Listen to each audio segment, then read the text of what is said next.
one more thing. Hey, good evening, everybody.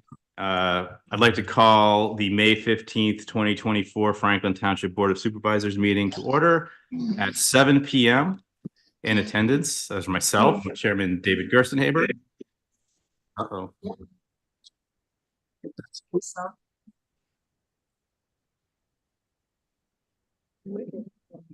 That was YouTube. Okay. Thank you, YouTube. I do love the sound of my own voice. So in attendance are myself, Chairman David Gerstenhaber, Vice Chair Donna D, and Supervisors Jim Johnson, Don Dowling, and Betsy Odgers. Also in attendance are Township Solicitor Guy Donatelli, our Operations Manager Jeff Eastburn, our Controller and Office Manager Melissa Ortega will not be joining us tonight, and also in attendance are the Township Secretary Stacey Hollis, and we have 1, 2, 3, 4, 5, 6, 7, 8, 9, 10, 11, 12, 13, 14, 15, 16, 17, 18 people in attendance. So good evening, everybody. I'd like to start with the Pledge of Allegiance. I pledge allegiance. Pledge allegiance to the flag of the United States of America. To the republic for which it stands, one nation, under God, indivisible, liberty and justice for all. All right, thank you, everybody. And now I'd like to just open the meeting for public comment. Public comment may include any comments relating to tonight's agenda. Commenters must state their name, whether they are a resident of the township or a non-resident taxpayer in the township. If you do not identify yourself, your comments will not be included in the official minutes. Do we have any public comment? Absolutely. And Tia?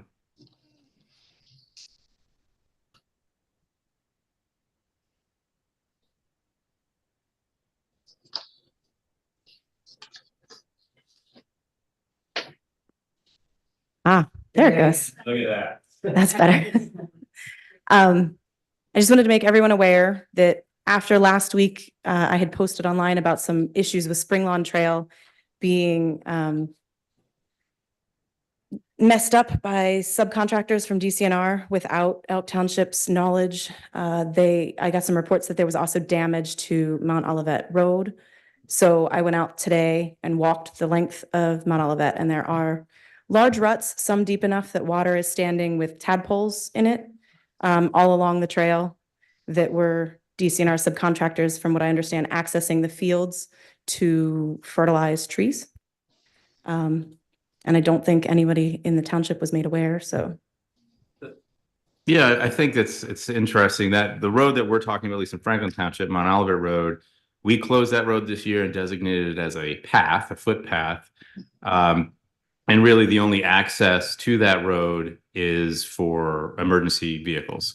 There is a clear sign that says no motorized vehicles. I think the only people who have access should be emergency vehicles. I don't believe DCNR told us they would be accessing Mount Olivet Road. Not this time, no. Yeah, and we also have a bridge on that road that was, while I think it is rated for traffic, we were very concerned about its lifespan. And so now we have contractor trucks, at least large enough to tear up the road, now running over that footbridge. So I feel like this is we need to have a discussion, obviously, with our staff and our solicitor about what our next steps are. Elk, if they're accessing Elk's private property, another road that's clearly closed to traffic, I'm not really sure what they're doing here. They said they have no way, from what I understand, that they need ways to access the fields that they planted. So they're letting themselves onto the trails and driving on them. Yeah, I mean, especially while they're wet. I understand that. I mean, a faster path to my trail will be walking through my neighbor's yards. But you know, I could get to walk over a lot faster if I just drove straight through everyone's backyards too. But I don't think that's appropriate behavior. I mean, I think we could have made accommodations, certainly, if they let us know what was going on. So we need to have a discussion. It's not appropriate behavior. The fact that they're just, it's destructive, yes, seems to be another overstep. So thank you for bringing that to our attention. So Jeff, as we talk, you're going to contact them And I mean, they need to take care of the damage that they. No, understood. I'm gonna try my utmost to go down there tomorrow, take pictures. And then what I'll do is I'll organize stuff. I'll work with Guy. And then, his partner at Lamb is also the solicitor for Elk Township. So probably a joint letter might be very beneficial from both townships. Now, my understanding from their main guy there is they actually broke Springlog Trail's gate and damaged it so much. It's going to have to be replaced. Oh. So I'm not sure if you caught that. So DCNR broke the gate in order to access Spring Lawn. Now, to be clear, I don't know whether it was locked or unlocked, but they actually bent the gate opening it because they wanted to get in there so bad. Chairman Gerstenhaber, may I ask a question? Just make sure I understand the specifics. Sure. Is it DCNR's consultants and contractors that are traversing Mount Olivet Bridge and bypassing gates in other locations, or is it a representative of DCNR itself? I think that's unclear. I'm particularly concerned about Mount Olivet Bridge because that's the first project I became involved in when you were kind enough to invite me into your chamber. And I would consider, and I'm just going to say this, I would consider posting that bridge immediately because my understanding is that is a pedestrian bridge.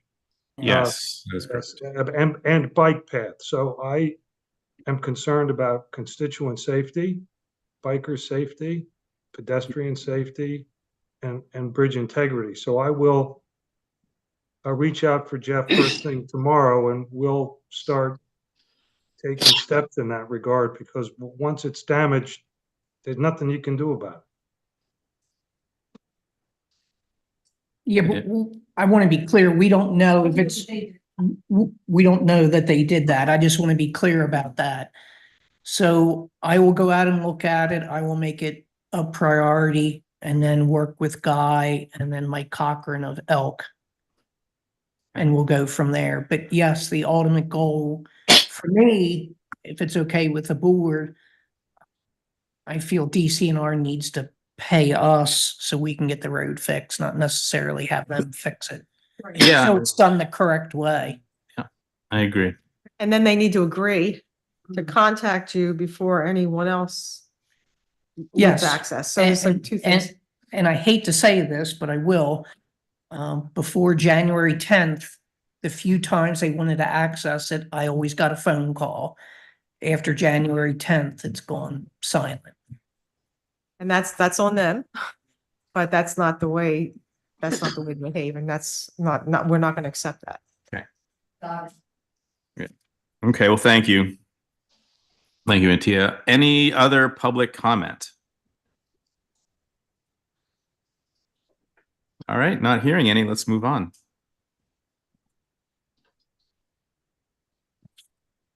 Great. So I would like to make a motion that the board approve the April 25th, 2024 Board of Supervisor meeting minutes. Can I have a second, please? Second. All right, thanks, Jim. Any discussion? Okay, all in favor, say aye.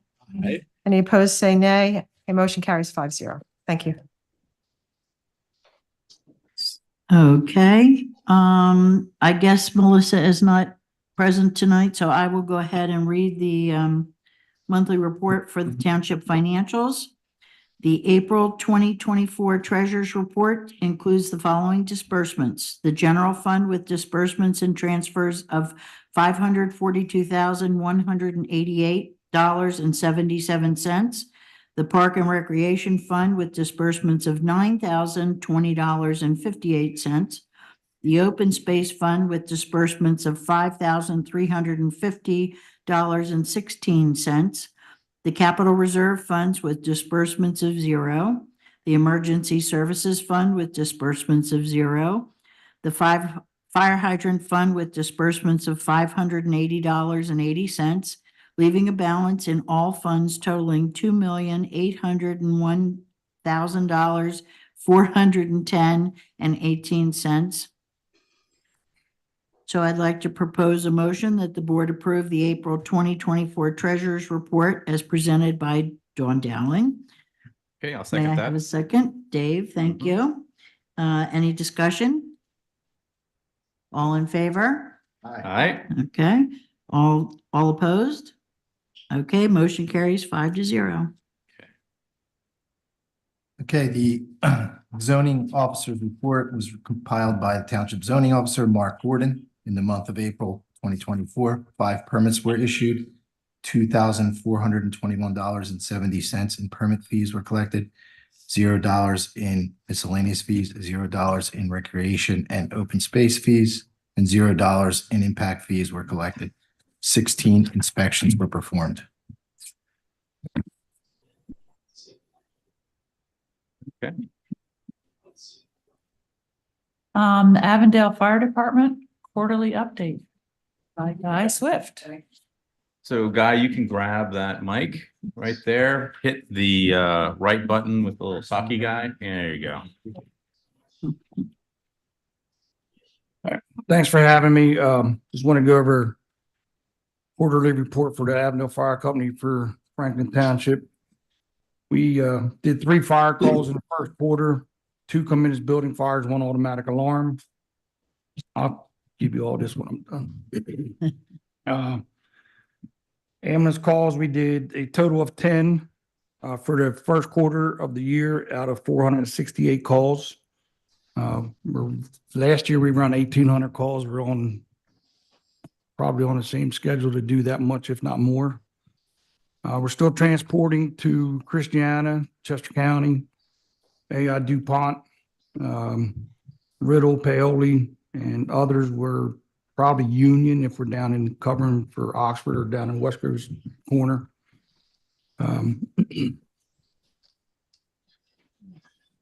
Most calls were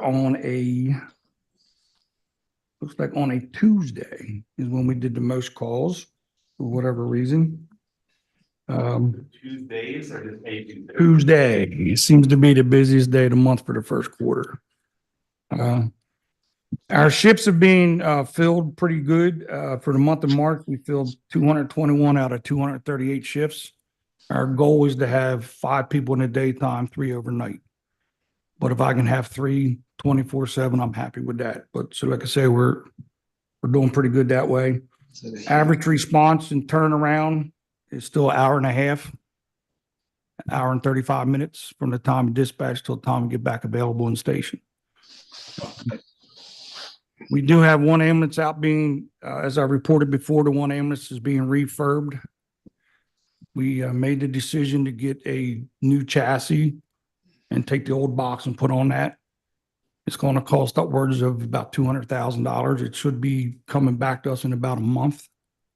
But for a brand new ambulance right now, it's $425,000. So that's why we made the decision to go that route. And I locked into that price about 1.5 years ago and they held it. So I was glad they did that. Some of the things we've got accomplished in the first quarter is I went to Scott's on Newark Road, talked to the plant manager. They donated 105 bags of mulch for us to mulch out the firehouse and get everything dressed up around the fire station. The members all got together and did that. We had a pellet smoker that kind of got rusted out and had to go in the dumpster. So I went to Tractor Supply, talked to the manager up there, and they donated a brand new pellet smoker valued at $500. We had a stove in the kitchen area that the members in the crew used. It was an electric stove and it's been there for 17 years.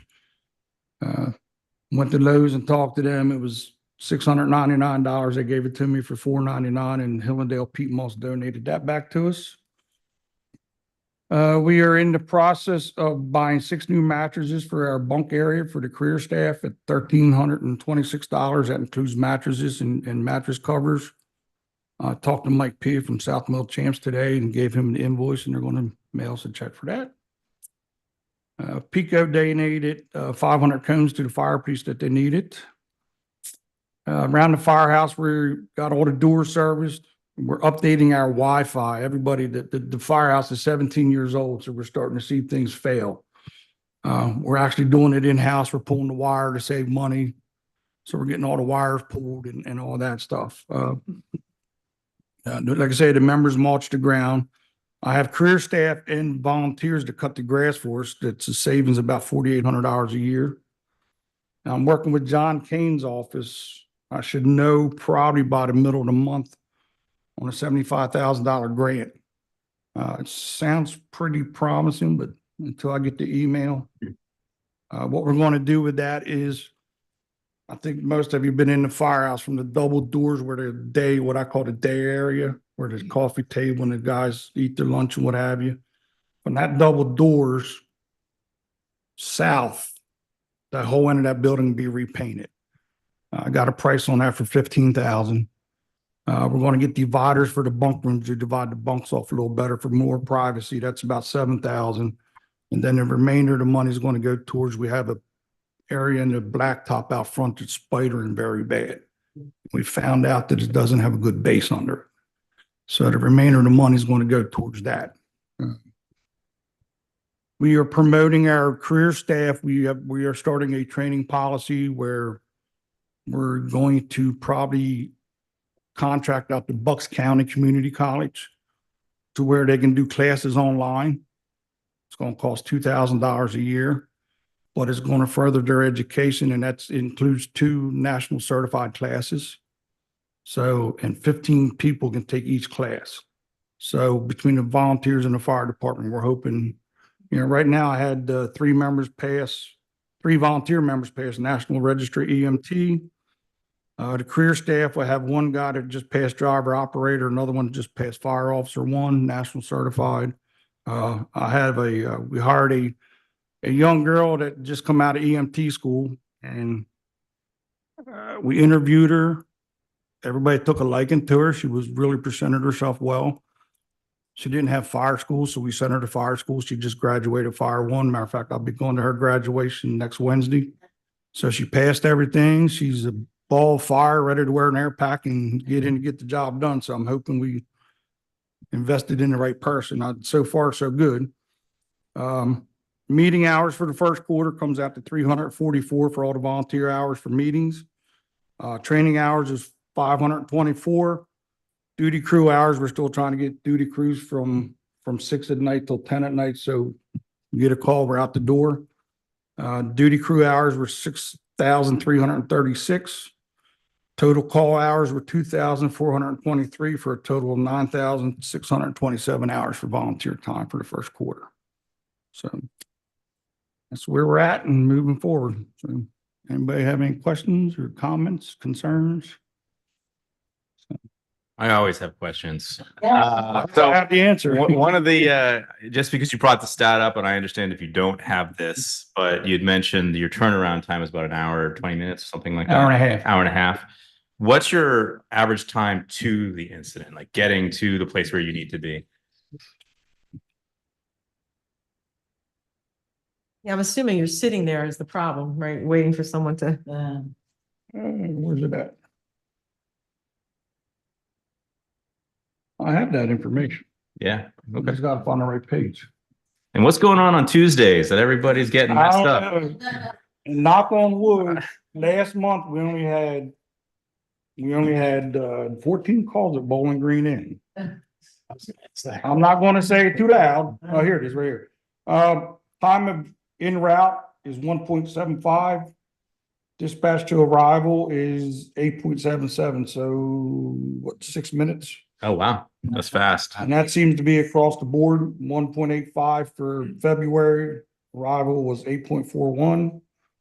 1.71 for March. Arrival time 8.1, 8.50. So less than 10 minutes. So less than 10 minutes. You're going to be we're on where the scene. you're going to be Yes. where you need to be. That's great.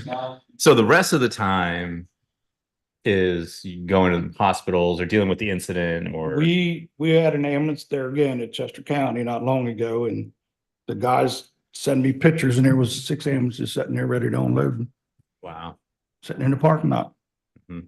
We can't just drop them off and leave because that's abandonment, then we lose our license. So we treat the patient and back to ambulance and when they come out and say, you know, server number 2, you know, you take the patient in and that's why we found it, if the patients would like to go to Christiana, we find that more of a turnaround.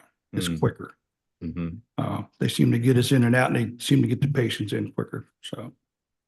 God, do you keep a stat on how long you sit at the hospitals? Well, let me see here. If you go from arrival to dispatch to available in quarters, we're at 69.17 for the month of January, and then total transport time adds up to 99.24. So as far as sitting normally, like I say, Christiana, it seems to be, we get in and get out. It's when we go to Chester County when we seem to have some problems. But it's getting better, but there's still issues. You know, there's still some downtime there as far as, that's why in the daytime, I try my darndest to keep up 2 ambulance crews. So in case that one's tied up, we got the other one to go out the door.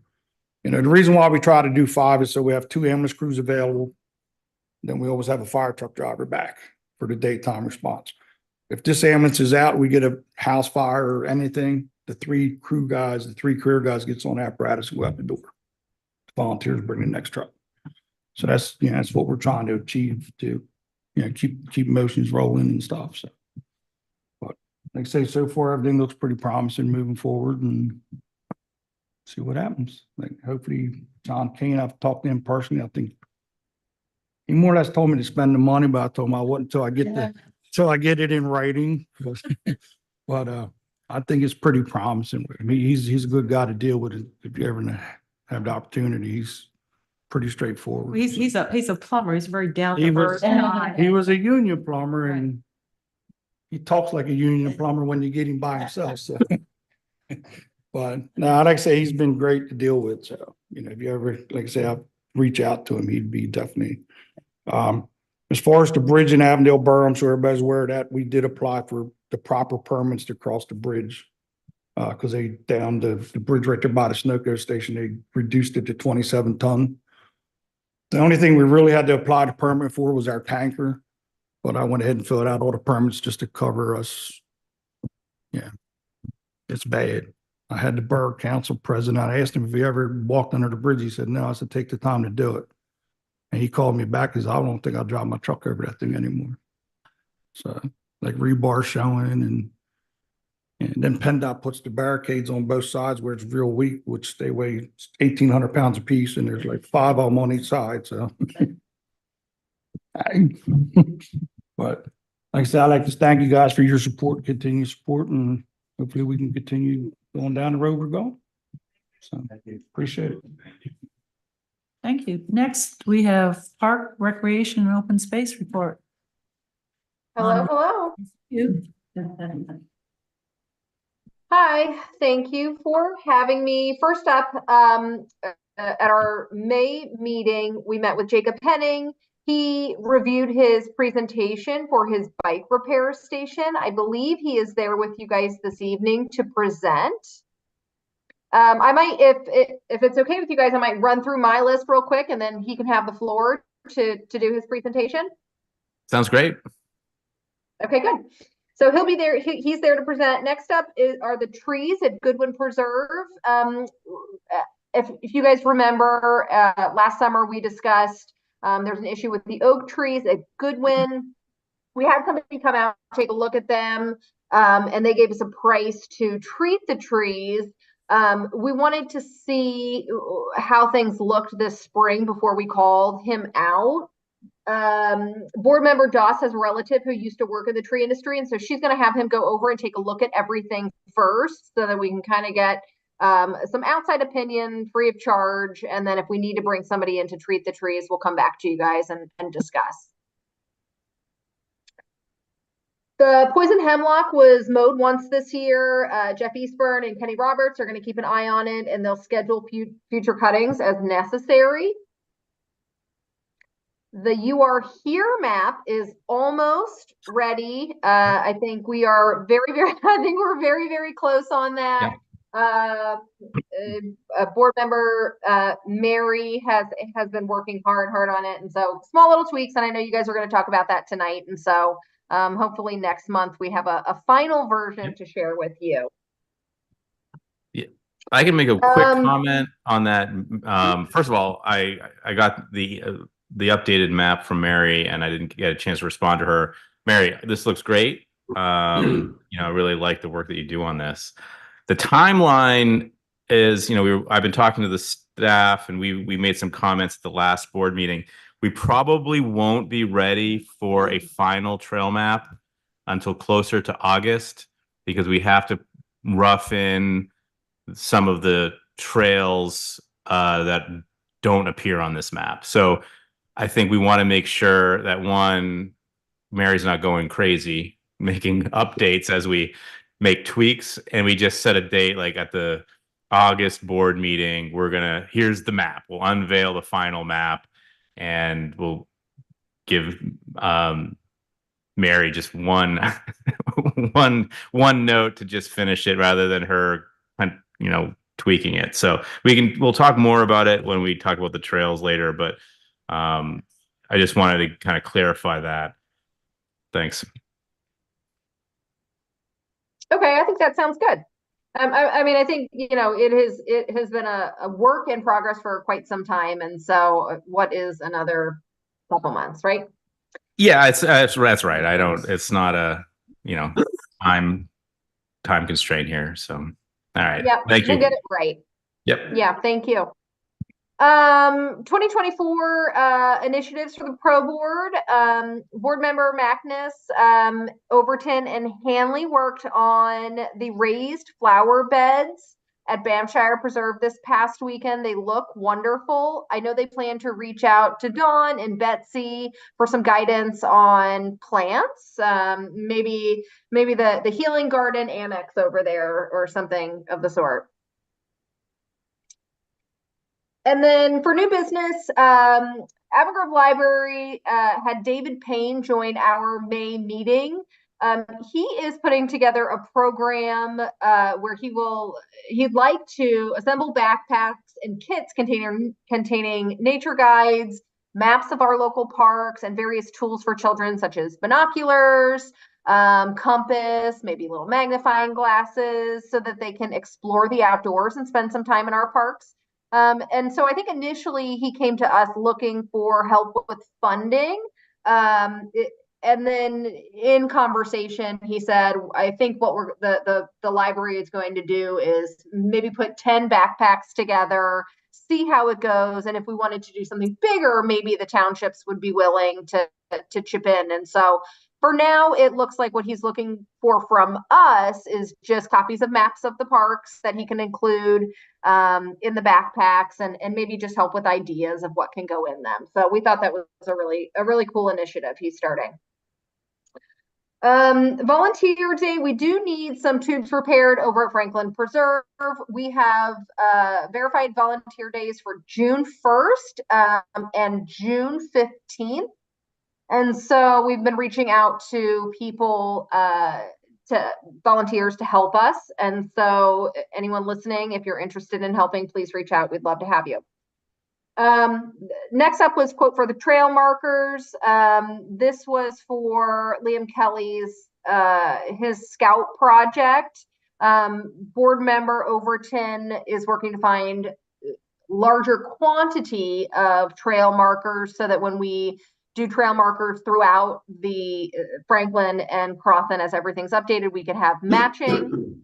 He does not have an update on the actual pricing on that quite yet. Board member Overton doesn't. Board member Overton and I also met with Liam Kelly over at Crossan and Franklin to discuss his kiosk location and just make sure placement was right. And so we did that about 2 weeks ago. And so he is in the process of getting that going. And then finally, over at Bamshire, there were 2 down trees. Board member Overton and several volunteers removed them from the trail. And that is all I have. So I think if Jacob Henning is there and you guys are okay with it, it might be a great time for him to present. Absolutely. Thank you, Andrea. I appreciate the update. And Jacob is right here, so we want to. So I don't know which is more comfortable. If you'd like to stand here, that's fine, or you can remain seated. All right. I want to thank you guys for allowing me to be here. I believe there is a presentation somewhere.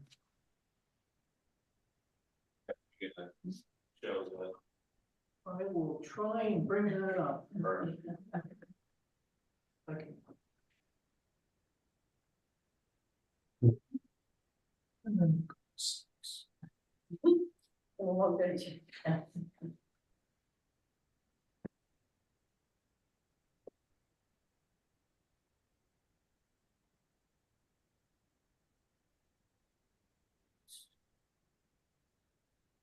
Well, I'm not having much luck because I lost my book.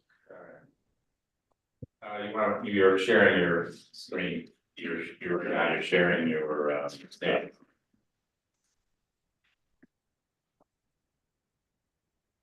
Is it in the meeting book? It is, sir. All right, Jacob, I'll help. I'll try and help and get it up for you. You can begin. Okay. So I wanted to start off on the second slide titled "What is the project?" I want to give you guys an idea of what I'm doing. First off, if you guys don't know me, my name is Jacob. I'm a scout at Troop 18, and I want to do a bike repair stand at Crossan Park. So the project includes a concrete base to install the bike repair stand, a bike repair stand, and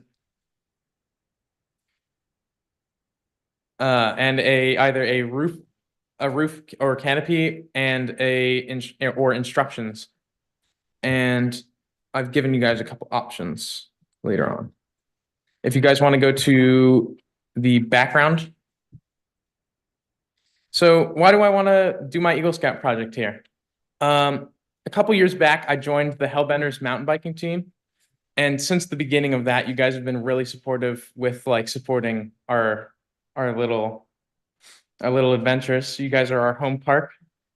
So we've had a couple dirt events, and it's just, I love cycling and I want to give back to you guys. You guys also have done previous BSA projects. So I believe Liam Kelly was mentioned as one of them. Past that, I have 2 project styles for you guys. So project style 1 is a roofed version. So it would be that concrete pad, a roof and canopy, and you guys can choose if you want instructions included with this. For the second option, it would be an unroofed version, and the BSA council has required me to include something else, which is that instruction manual thing. For budgeting, I would be 100% fundraising it. I'm not opposed to donations, but I would be doing GoFundMe, and I would also have donations from the local Home Depot, Lowe's, and other. I have connections to a lumber company that would be able to donate. I have cost estimates for that. So the concrete pad by itself, that's the concrete rebar, including the bike stand, gravel, and anything else that I would need for that. It would generally be around $1,200. And the addition of a roof would be around $600. These are rough because it doesn't include taxes or discounts that I would get from Home Depot or Lowe's for any of the materials, but I thought that I should include it just to get you guys a general idea of how much it might cost. What's the dimensions of the concrete pad? The concrete pad, I believe, is, let me make sure, 6 by 10. Yep. Okay. 6 by 10 by 4 inches, I believe. With rebar. Yeah, with rebar.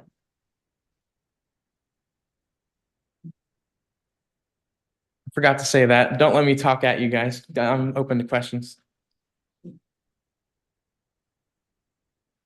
So I was at the pro meeting, so I think you know what I like the roof idea, Yeah. so, I just think it's, I don't know, it just looks like it's more substantial, gives Yeah. people, some cover. And it just seems like gives it a better presence to, and I think you said you were looking forward to doing that, Yeah. right? So, I know it might cost a little more, but I think it would be worth it. I always tell this to Jeff, I'm one of five, so it's a board decision, but I really do like the idea of some kind of canopy or roof on top of it.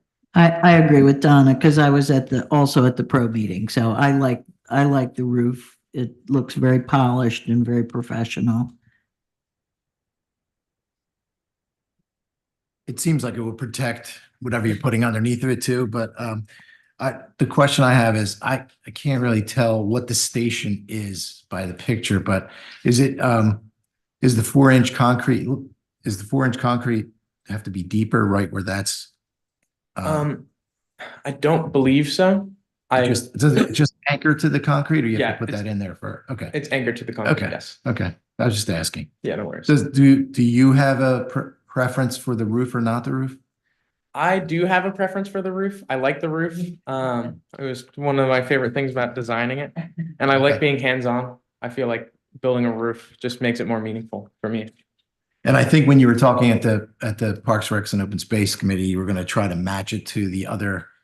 To the the other pavilion roof, at the bottom. Pavilion, yeah, that's great. Okay.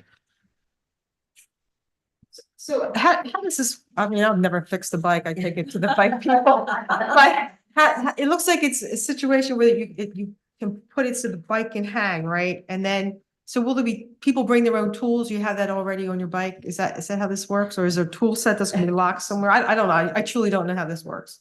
So what you do is you take your bike and you place it on it. It has like a hanger for it, and then it has bike tools attached with steel galvanized wire. Oh, so it's neat. So the tools will be there? Yeah, they will. Oh, that's good, okay. But you still gotta bring your own tires, right? Oh, yeah. I mean, there's different two things, right? Okay. Like I said, I just go to the people, I don't. Cool.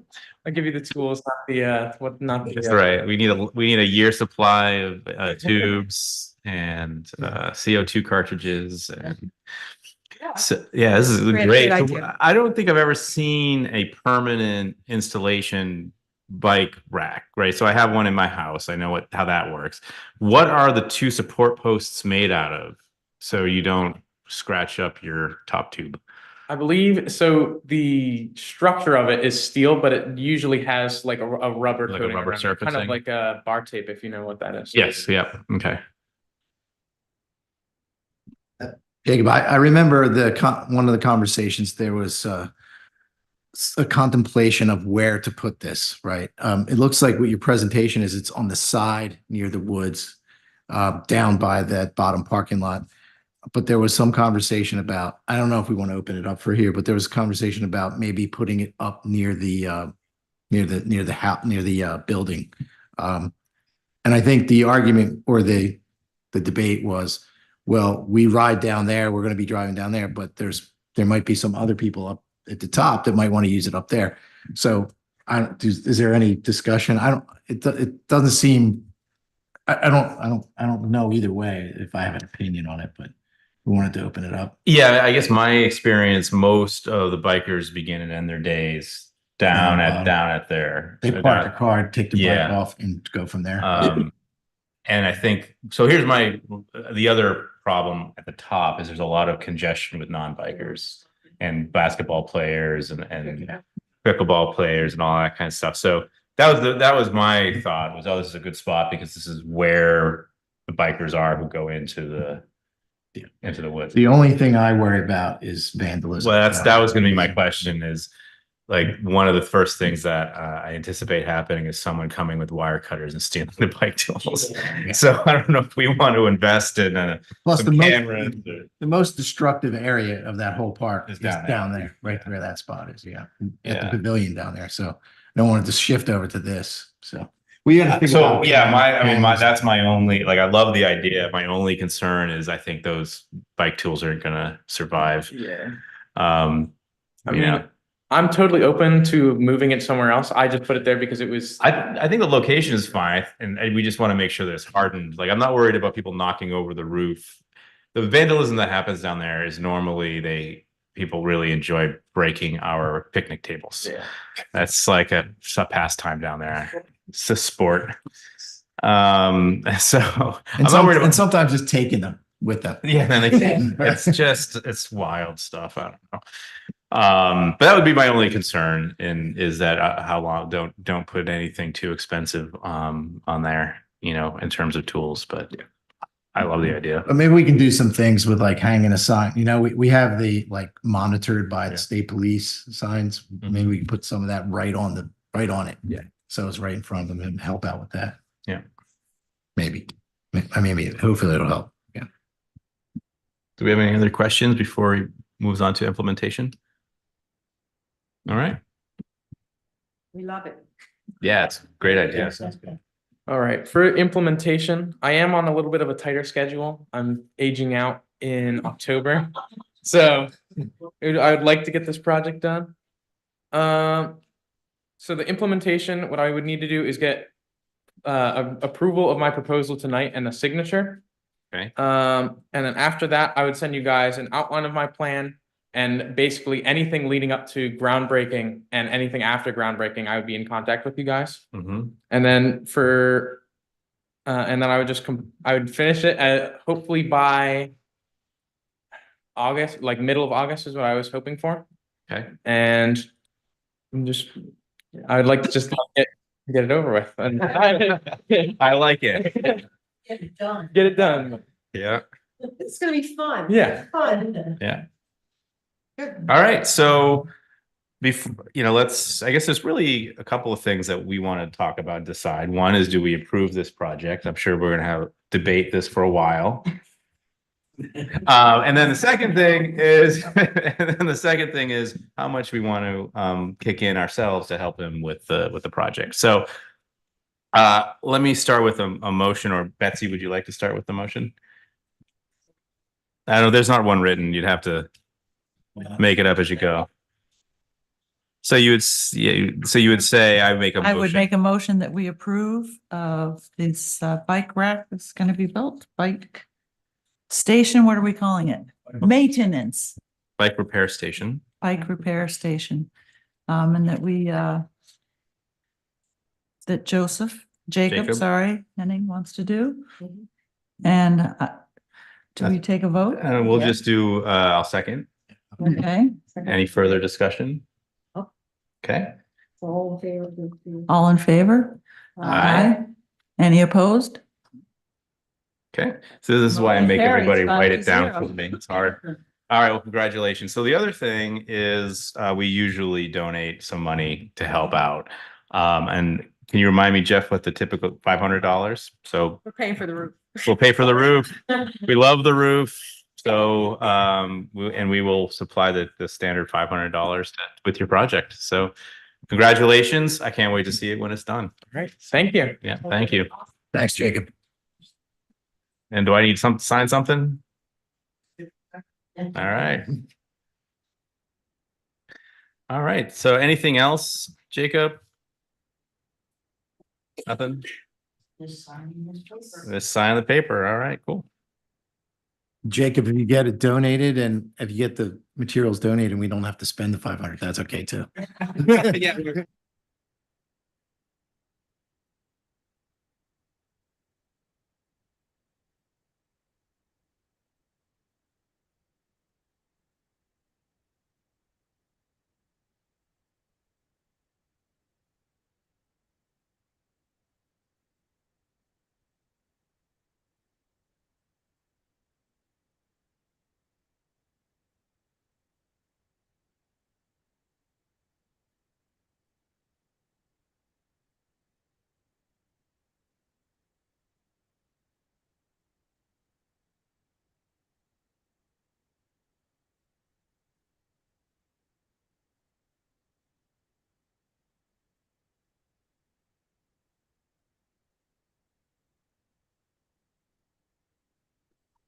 Okay, some of this may be repetitive, but some of it may be updated. I'm working on getting a replacement for the honeysuckle plant that's on the left-hand side of the arbor. The right-hand side honeysuckle is blooming beautifully. So I'm hoping to get the left-hand side, and Jim was going to make a run at one of the garden centers. I'm hoping I can talk him into bringing me some back. I'll get it for you. Just haven't had time to Okay. And then Betsy, I was hoping to meet with Betsy and maybe a little bit with Paul Agassi, and we were going to work on Lisa and Bob's garden ideas. And between the four of us, we should be able to come up with some good ideas for Bob's garden. And knowing that it's been raining, gardeners of all of us, it's been raining and raining and raining. I have most of the redbud seedlings spoken for. We have 2 huge seedlings in the garden that have to come out and a whole bunch of little ones. I am happy to report, and I'm hoping to get on Facebook, Blue Star Ammonia is blooming over there, which is absolutely beautiful. The 9 barks are getting ready to just burst open, and they are going to be mammoth. And the Baptista is, some of that's already started coming up. It's looking beautiful. So anybody that gets a chance to go over, I have 3 young master gardeners that have to do something educational. So I'm hoping that we can get them to do like an intro to the garden on a Saturday. I have to work out a Saturday or a weekend that people can come. And story time starts Friday, May 24th and 31st. And then it skips to another park, and then it comes back to us all the month of August, every Friday in August at 10 o'clock. So we're excited about that. I have recruited 3 to 4 little new library leprechauns, but we haven't met yet, and we haven't exactly figured out how we're going to work it. But what we are going to do is keep all the little libraries restocked and re-upped with everything. And we do have books here that have been donated to the office, which is wonderful.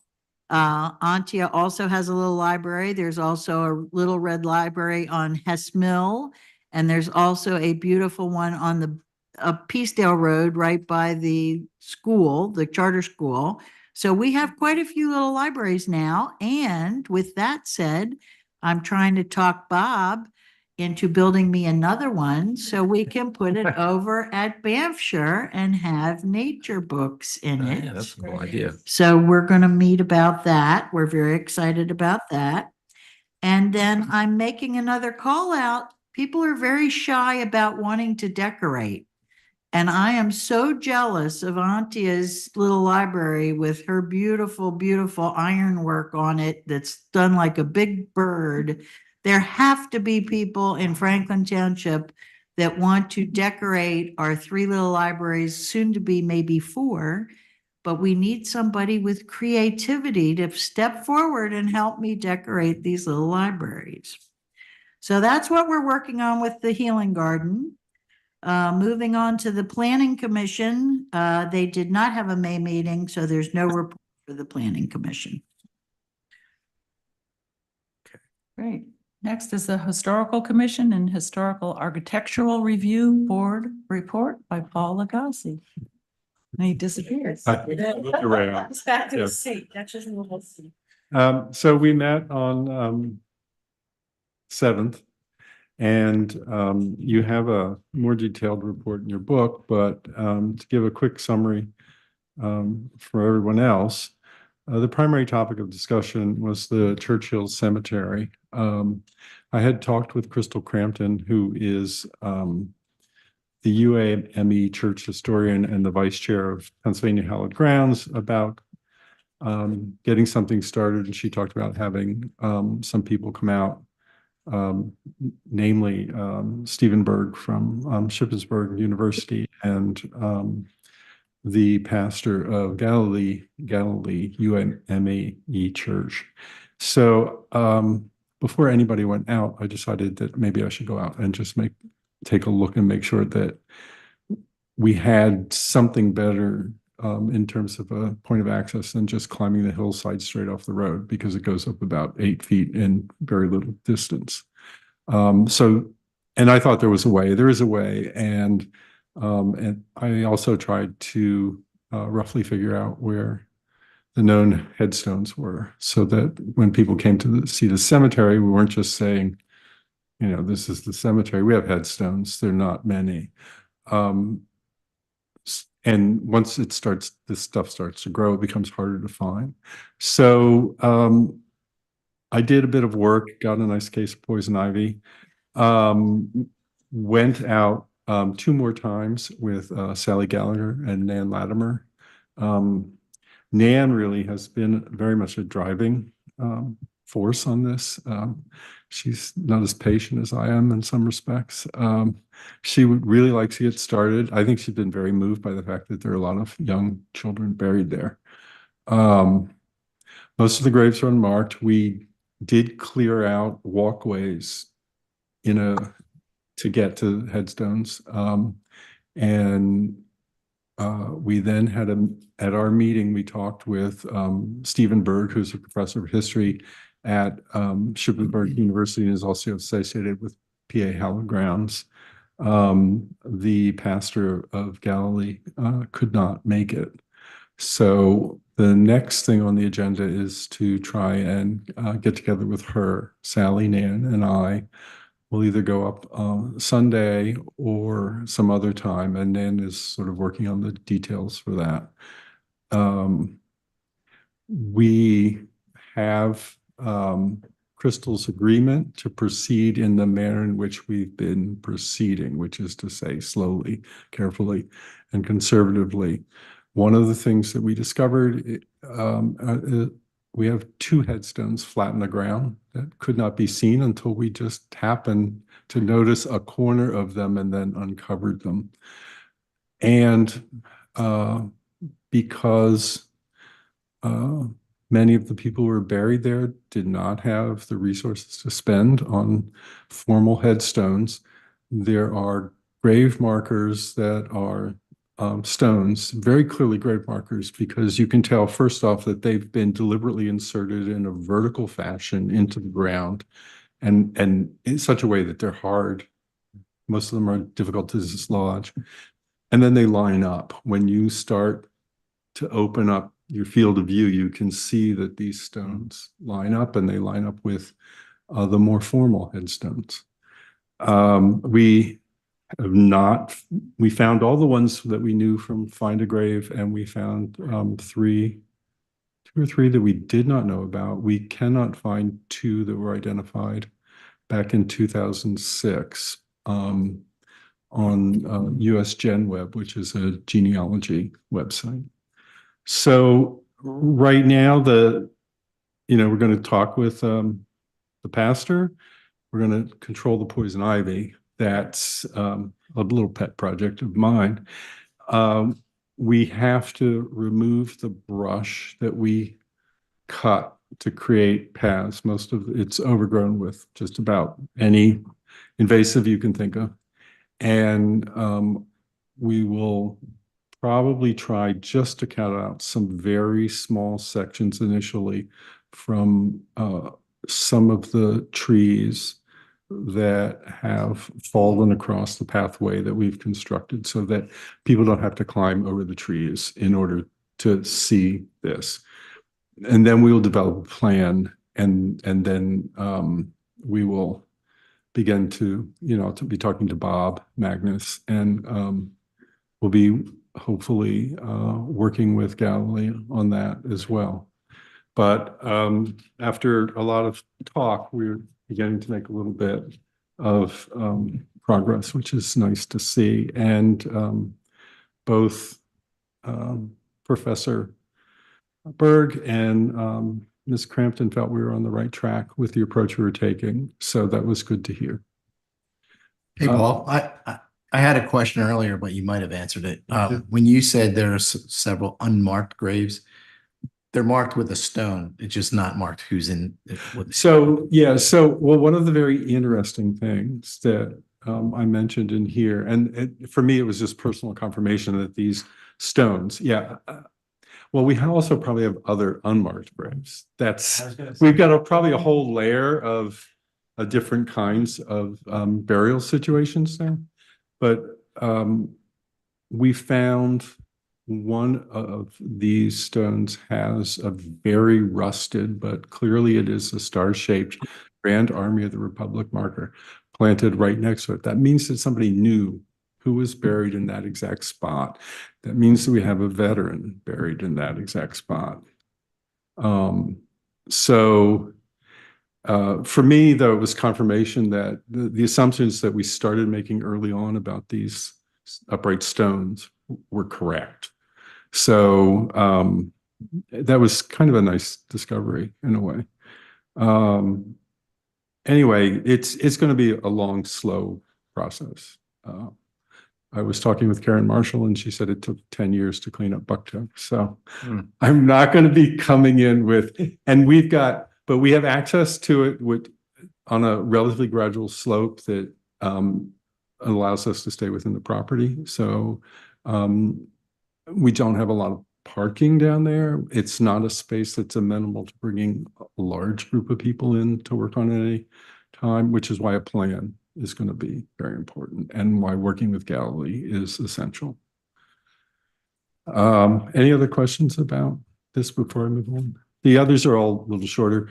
I'd like to note I'm finally getting history brochures out there. We have a brochure that's a summary of a talk I did a long time ago on how Benjamin Franklin's real relationship to Franklin Township.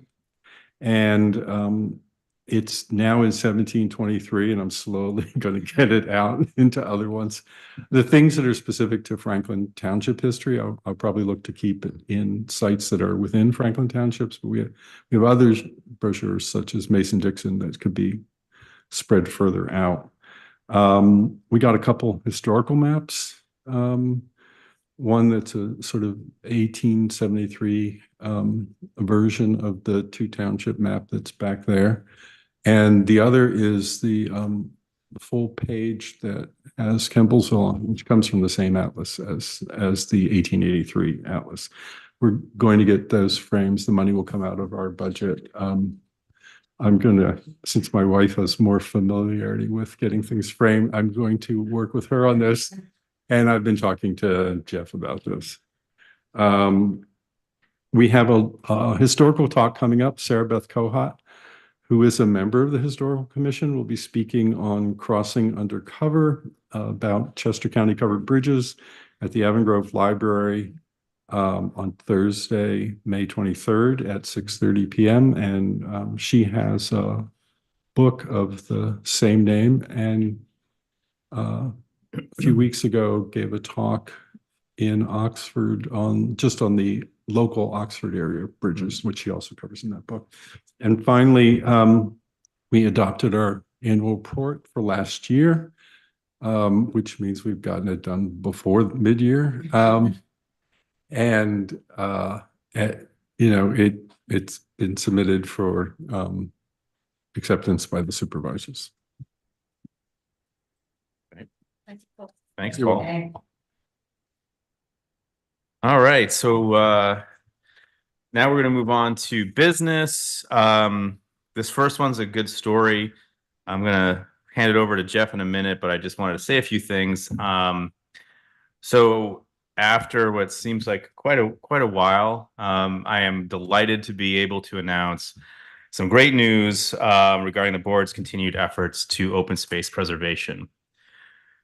Chester Hills Farm, LLC, at 1067 Wickerton Road, has signed an agreement with Chester County Agriculture and Franklin Township to preserve their farm via an agricultural easement.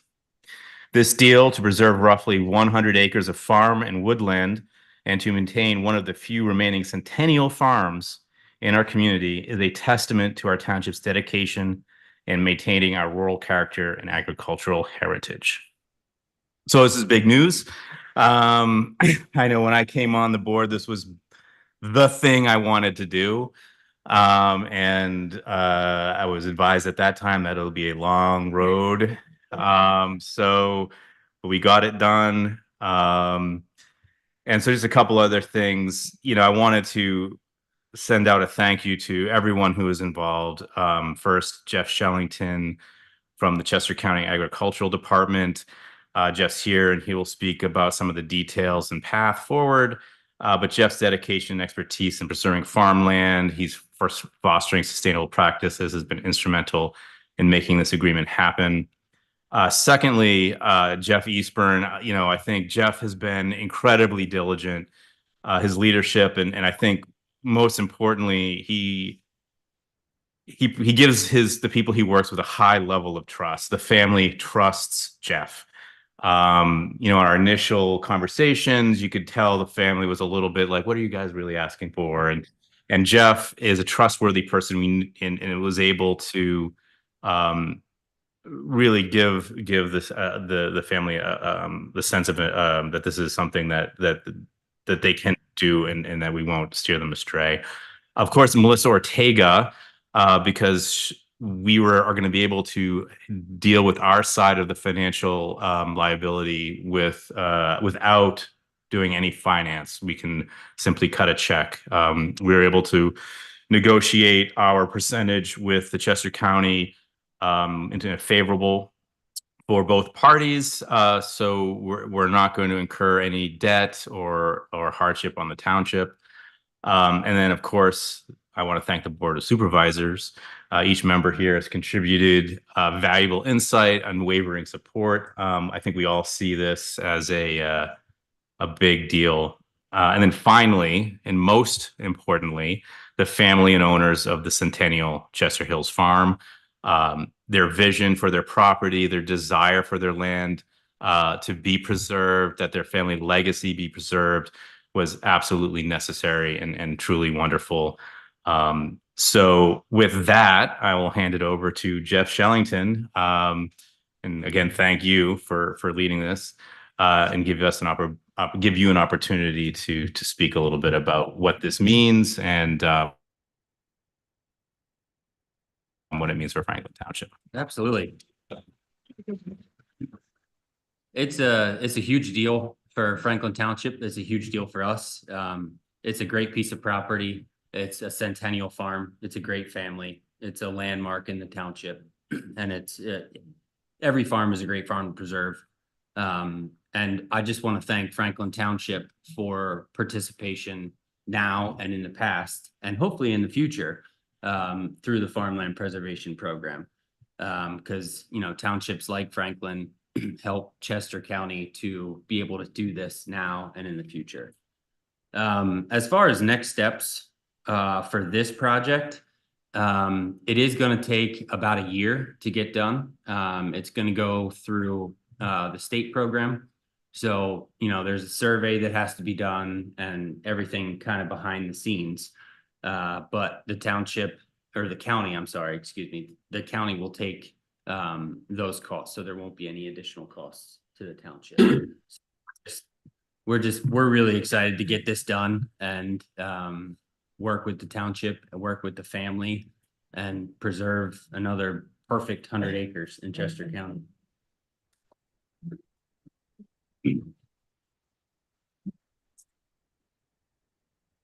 So thank you, Jeff. There is, of course, some details that we need to finalize.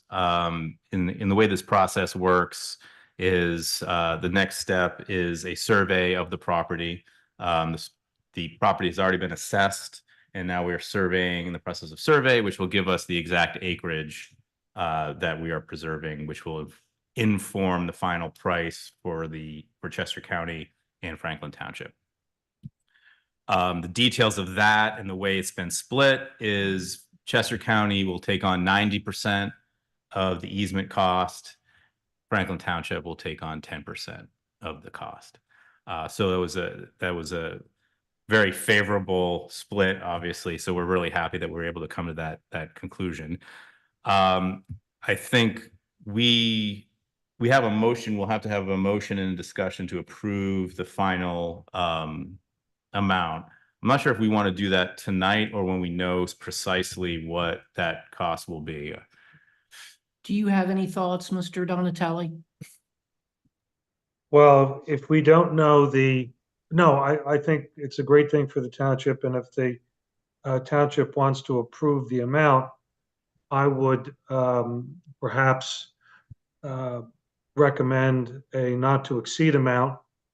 And that not to exceed amount could be the most that the township would be responsible for. That's If fair. it's 10%. Okay.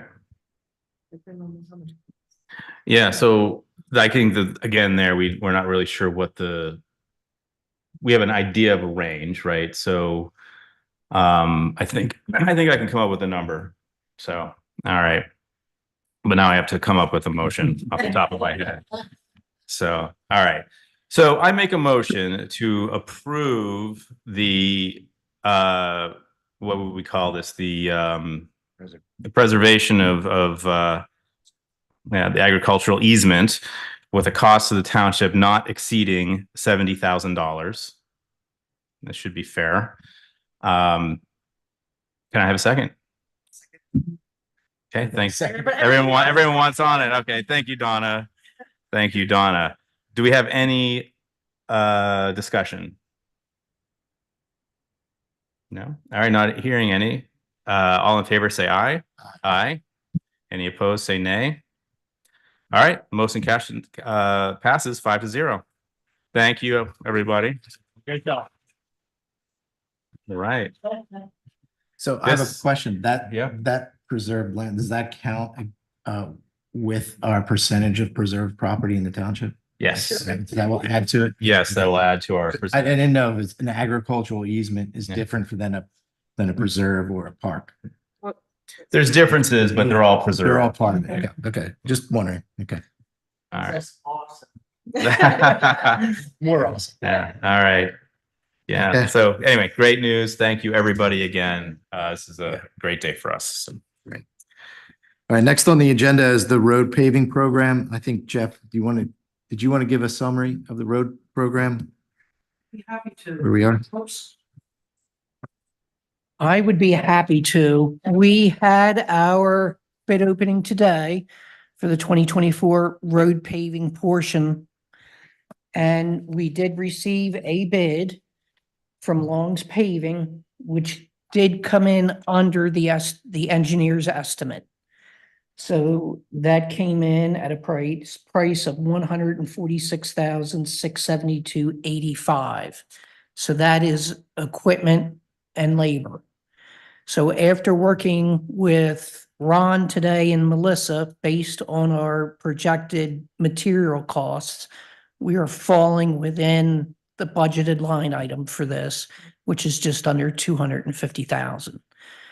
So Ron and I looked at the bid package today. He recommends that the board approve the bid package. Everything's there that needs to be for right now. And we do have previous experience with Long's Paving. So if anyone has any questions, I'm happy to answer them. So it's that much under our budget. Do we have a chance to maybe add something? Do we need to add anything? I'm going to say we may. Okay. That'll be a further discussion. later on. And I'm Understand, but okay. I'm already thinking. All right. Okay. So if there's no other questions, I'll make a motion that the board award the 2024 road paving bid package to Long's Asphalt Inc. in the amount of $146,672.85 as submitted in their May 15th, 2024 bid. Do I have a second? Betsy, thank you. Any other discussion? Yeah, only that I'm pretty comfortable with going with Longs. They have been doing a fantastic job for us over the last couple of years. We went with full width paving, and I think the township is really seeing a difference in the quality of roads that we're putting down now. Yeah, I'm happy that they're still with us. Yeah, I think that it's, once again, to you, Jeff, I think it says a lot about they enjoy working with us. And that's really through you. I mean, you're the man. So, I think it's a win-win for both of us, and they do a good job. Right. And to give credit where credit's due too, Ron Reagan does an excellent job with everything that he does with the bid packages and helping to oversee it from an engineering standpoint. Great. Anything else? Okay. No, sir. All in favor? Aye. Any opposed? Seeing none, it's approved 5-0. Thank you, everyone.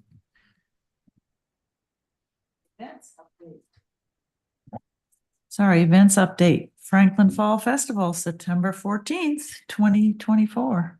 Okay, well, we as a committee have met several times and we're moving forward very quickly.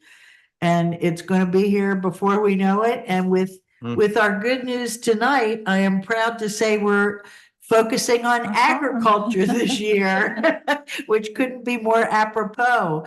So I'm going to turn it over. Stacy's got all the newsy notes and maybe Jeff can add some newsy notes to them too, because we are producing.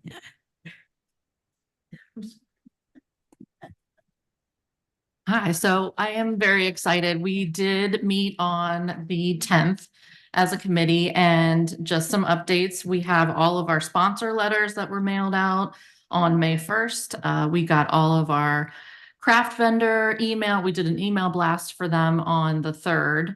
And I'm happy to say that we have received some vendors coming in, and Jeff has really spearheaded the sponsor. So we're seeing some money to come in and start to pay for all of our contracts that we're interested in getting for our inflatables for the children to play on.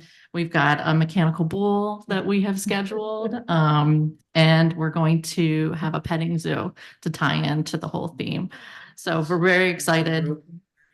We have many people in the community that we are reaching out to. So the ball is rolling and we couldn't be more thrilled. So the next meeting is going to be in a few weeks. So we are just focusing on collecting some more sponsor money and getting more vendors that are interested in coming to our event. Thank you. Awesome. Okay, and Stacy can help me with this. Right now, we have outside pledges for $3,500 for the Fall Festival, which I think is great. Staff's doing a wonderful job, and we are working on another $2,000, I hope, in the coming weeks. I have taken a proactive approach and reached out to Jay Duckowitz, Kenny Roberts, the Hocking family, and Scott Wilkinson. And I talked to another farmer up in Cochranville named Walt Moore. I had gone to school with him. So we're going to get together on the 24th for lunch and discuss who's bringing what equipment. So right now I have some good verbal commitments from each one of them. The one thing that Walt Moore may be able to bring is maybe 2, 3, 4 milking cows and a holding pen and giving milking demonstration, how to milk a cow. So that all the local farmers who I reached out to have reached back to me, seem excited and are looking forward to it. Should be a fun event. Yeah. Definitely. Mhm. Thank you. The next thing is the American 250 semi-quincentennial. I did it. And Heather, I believe, is still, I see you up there. Heather Reifer? Is that how you pronounce your name? You've got it. You've got it. 0%. So, yes, good evening. Thank you for having me. Is it possible to share a screen? Would you be able to see if I put up a full Absolutely. PowerPoint? Or is that No, you're well, good. all Just give me a verbal. second, kiddo. Okay. All right. You should have permission. All right, now I gotta find the PowerPoint on here. Let's see. And it doesn't want to come up, of course. There it is.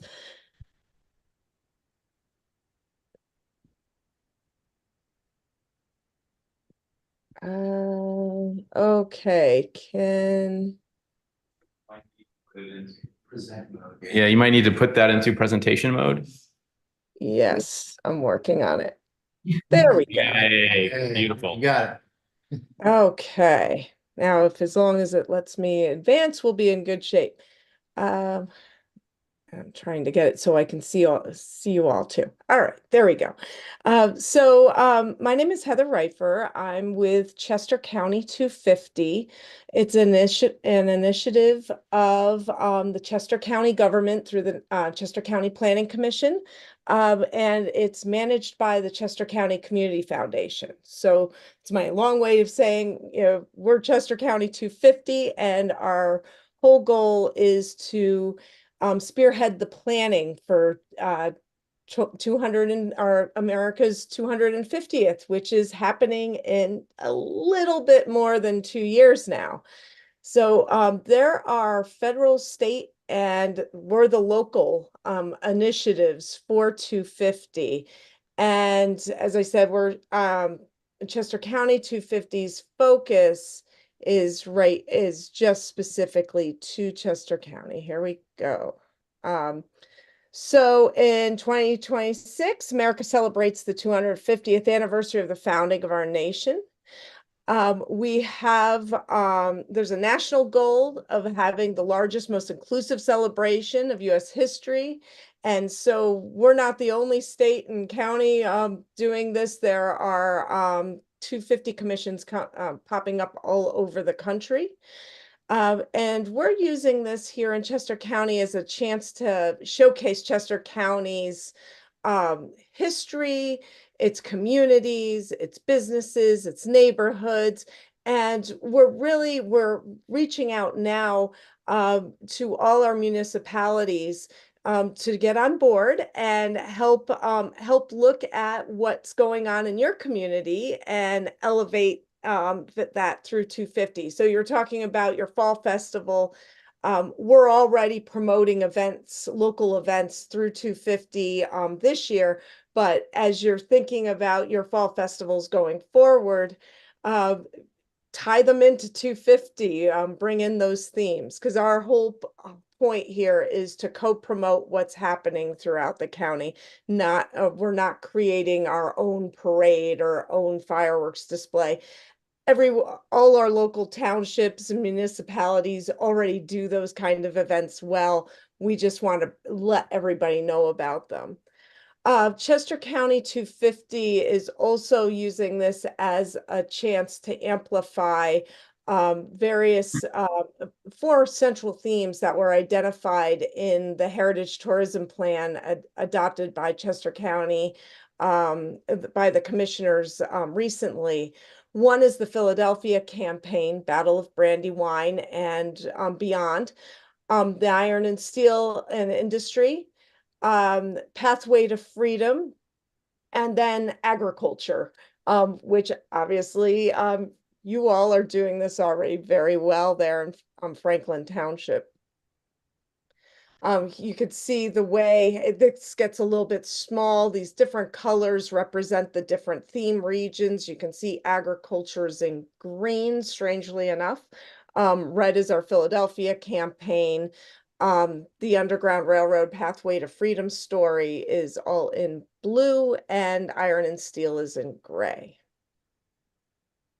So what we're doing now is reaching out to municipalities, local, various chambers of commerce, individual nonprofits of a variety of health and human services to heritage preservation to the arts to theater and so forth, to become partners of Chester County 250. And for municipalities in particular, we're helping boost PA 250's work and getting a resolution signed by every municipality in the state as a 250 partner. So if you go to the PA 250 website, they list every municipality that has taken the pledge so far. They actually have some catching up to do because we've been populating all the townships that have adopted the resolution to the Chester County 250 page. And so far they've missed a few. They've got to catch up to us in getting everybody listed on their website. So we have a number of different resources for Chester County 250. As I said, our thrust is marketing and promotion and providing tools to help local municipalities, organizations, and so forth plan events and programs for 250. The best starting place is the website, which is america250chesco.org. If you go to that website, if you look to the right on the screen, it's a little small on here, but if you bring it up on your phone or on a desktop, you'll see we have information about the 250 Commission. If you click on programs and events, you could learn about any events that have been posted. We have a partnership with Chester County Conference and Visitors Bureau to populate events on both Chester County 250 website and on the CVB's website. So you no more like going to 300 different directions to post your events. Our goal here is you can post your event to Chester County 250 and it'll automatically show up on the CVB's website, and hopefully it'll get picked up by some of the other outlets as well. There are instructions on that programs and event page exactly how to do that. If you have trouble with it at all, please reach out to us. We can get you linked up with the techie on our end who can show you exactly what to do or do it for you. So that's one of the things that we're doing.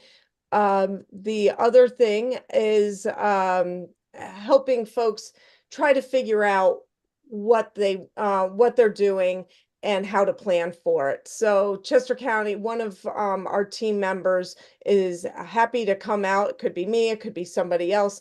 Come out and sit with your either if it's your planning commission, your parks and rec.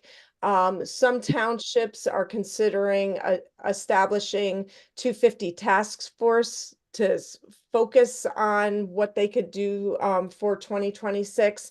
Our advice is do what works best for you. A task force might work great for one township, whereas creating yet another committee might be onerous for another township. So, you know, use the committees and groups that you have, lean on them, bring people together that way. And I'm sorry, I just advanced slower.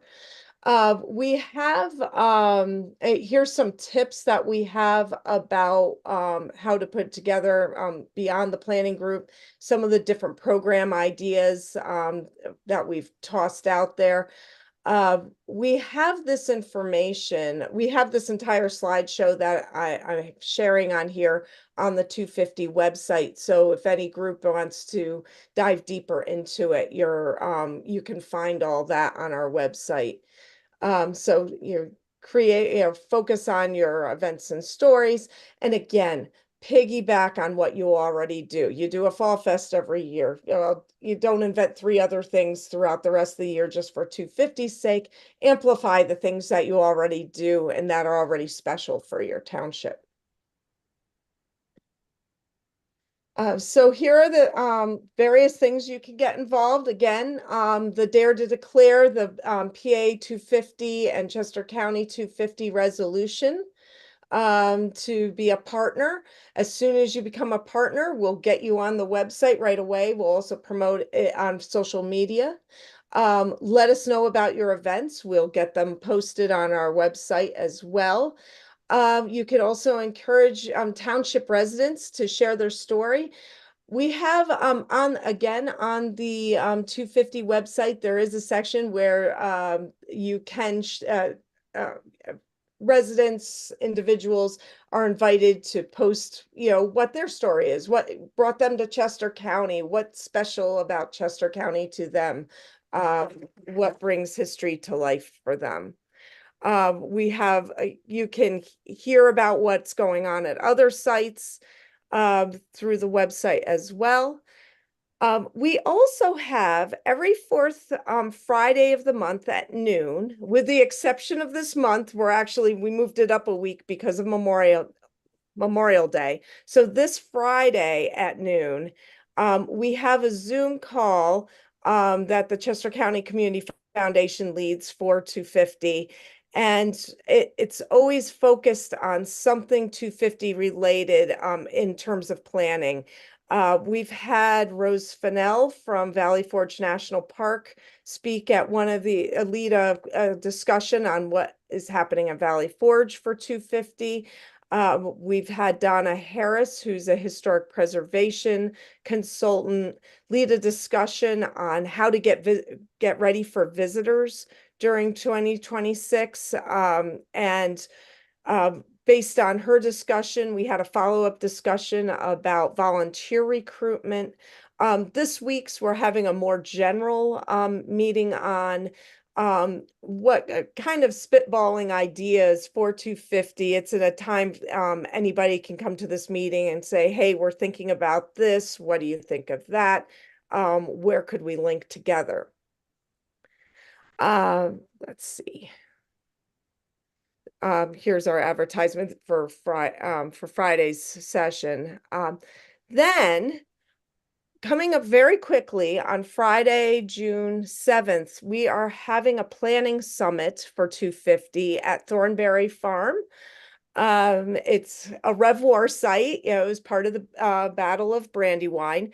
And we are going to have a few legislators that represent Chester County at this event to share ideas. We're going to have some group discussion. We're going to hear a little bit more about the different themes, the Iron and Steel, Philadelphia campaign, agriculture, and Pathway to Freedom.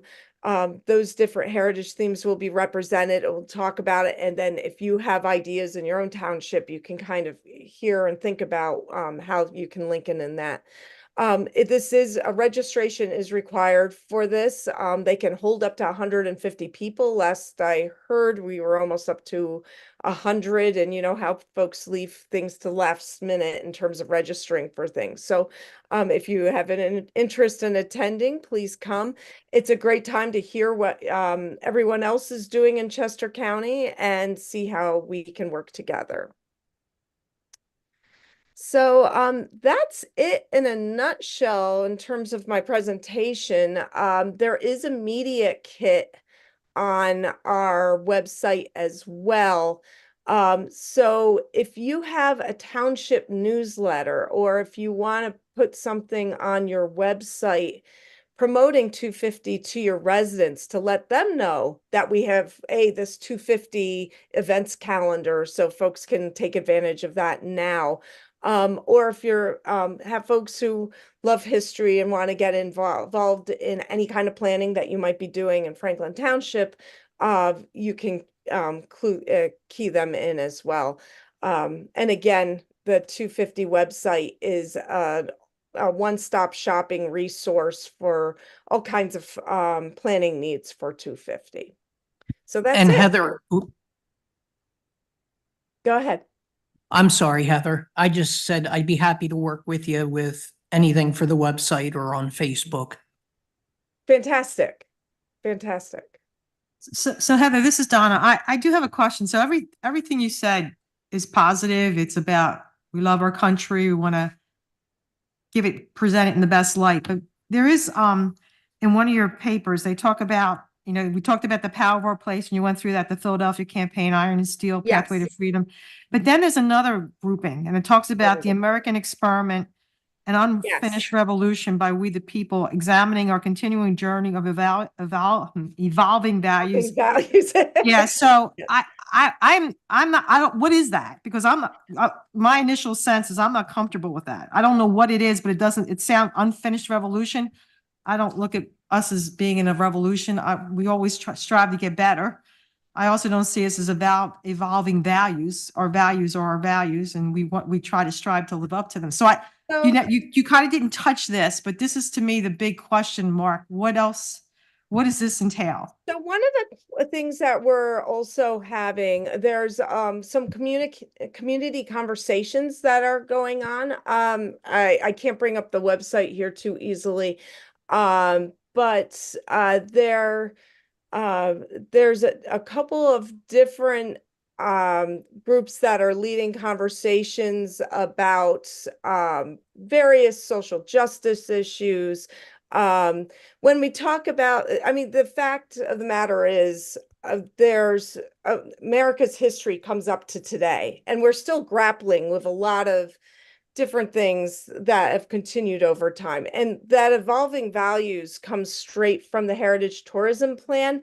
And that's actually, that name was to capture not only the pathway to freedom story from the Civil War era and the abolition of slavery, but to bring it up to the 20th century. Because there's a civil rights story in various communities in our county, and we were trying, the county and the Heritage Tourism Plan was trying to reflect those stories. So that's where that comes from. So there are some, we are trying to provide some guidance on leading conversations if a community wants to do that, because this is not just about heritage sites. This is about community organizations, and they can plan their initiatives as well under the umbrella of 250. Does Yeah, that so I have- answer your question? Yeah, I have a concern about that. I mean, I do, as social justice can go in a lot of crazy ways. It absolutely can. Yeah. Yes. And I'm all for, we love our country. We can always get better. Don't get me wrong, but we love our country. This should be a positive experience, not an experience to focus on where our shortcomings are. So I just want to, you seem to gloss over this part of it. You talked about everything else, but you didn't really touch this. And I do have concerns about where it's going. I think we have a control over what our own community wants to celebrate. So that gives me some comfort. But I, as one of five, would not support a celebration of our shortcomings, not for this. I mean, there's always opportunities to talk about our shortcomings, but for our kids' sake and our community's sake, I think we need a chance to celebrate the greatness of America and what we've done well without. So and I think, yeah, and that is very much a goal here. The American experiment and unfinished revolutions and the power of our place. A lot of those theme statements came from America 250. And they were passed down to PA 250, which were passed down to Chester County 250. And we're all foraging our own messaging based on that and whatever it means in our communities. So the title Unfinished Revolutions is something that was approved by the Americas 250? It came from the American Association for State and Local History. Yeah. I think that's the thing. I'm glad you brought that up, Don. I appreciate it. And that title really, it concerns me too. 99% of everything you said was great. It's just well, this is not the first place, and I think one of the beautiful things about America and American democracy is, it has been. We're right from the very beginning. It was an experiment, and we're still figuring it out in some ways. So I think that from the national level, they were trying to acknowledge that. So they were focusing on the most inclusive celebration of America as possible and trying to recognize that means something different for everyone. Thanks, Heather. Appreciate the presentation. So I'm looking at a resolution in front of me that says I make a resolution of the Board of Supervisors adopt resolution 2024-07, a resolution of Franklin Township, Chester County to support Pennsylvania Commission of the United States semi-quincentennial. I've been practicing that to myself. So what does that mean, that Franklin Township was going to support the plans of that, simply that we will engage with sharing information. I don't believe we have a Centennial group now organizing anything. Is this simply that, hey, we're going to participate, we're going to provide this information to our residents and give people an opportunity to raise their hand and say, hey, I'd like to work on something for Franklin Township? Or is there something more than that? Yes, yeah, and you can just, and a lot of this, the resolution, the sample resolution that was circulated, that's from PA 250. They want to have, their goal is to have 100% of the municipalities be partners in 250. And that could look like, okay, we have the PA 250 logo on our website, and yes, we consider ourselves partners to 250, and same with Chester County 250. You technically you don't have to do anything beyond that, but the hope is that you can link We get your involved. activities Sure. to the bigger, to Right. the larger groups. So Sure. Okay, great. Any other conversation, discussion? If we, okay, so sure. Well, we have to do our resolution first. So Betsy, would you like to make the motion? I make the motion that the Board of Supervisors adopt resolution number 2024-07, a resolution of Franklin Township, Chester County, to support the Pennsylvania Commission for the United States Semi-Quincentennial America 250 PA. Do I have a second? I'll second it. Do we have discussion? Well, just my comment, for me, this will be a positive celebration Sure. here I in 100% agree. Franklin In Franklin Township. Township, right, exactly, yeah. All I right. imagine it will be throughout the land. I hope so. No unfinished revolutions here. Yeah, right. All right. So in favor, say aye. Aye. Any opposed, say nay. Motion carries 5-0 All right. for a positive. All right. Well, thank you. Thank you, Heather. Thank you, and stay tuned. And we hope Thank you. you'll Appreciate it. participate on the 7th of June. Great. Take care. All right. Thanks. Good night.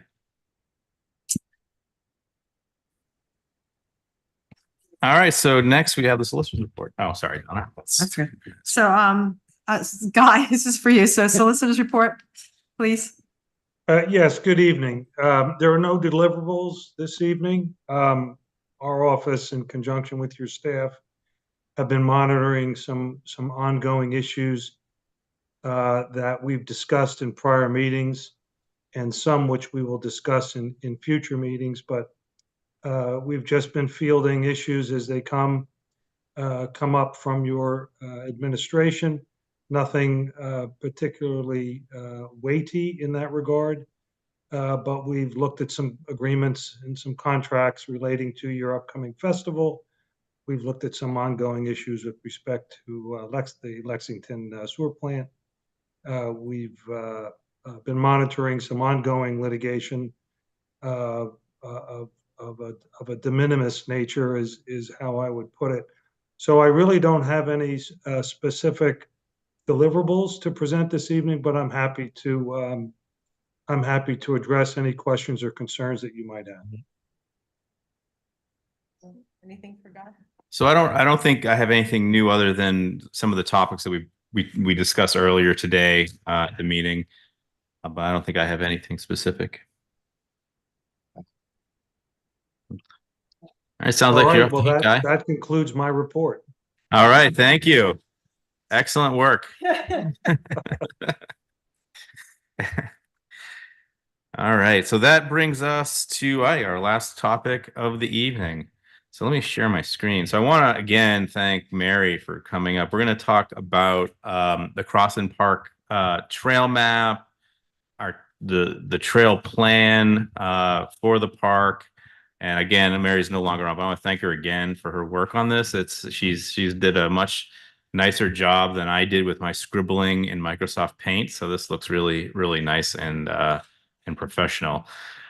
So we talked a little bit about this, and everyone can see, that's good.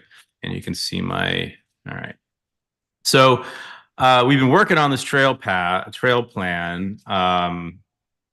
We've had a number of new trails go into the park over the last 4 years. I think maybe 2 major trail systems into the park.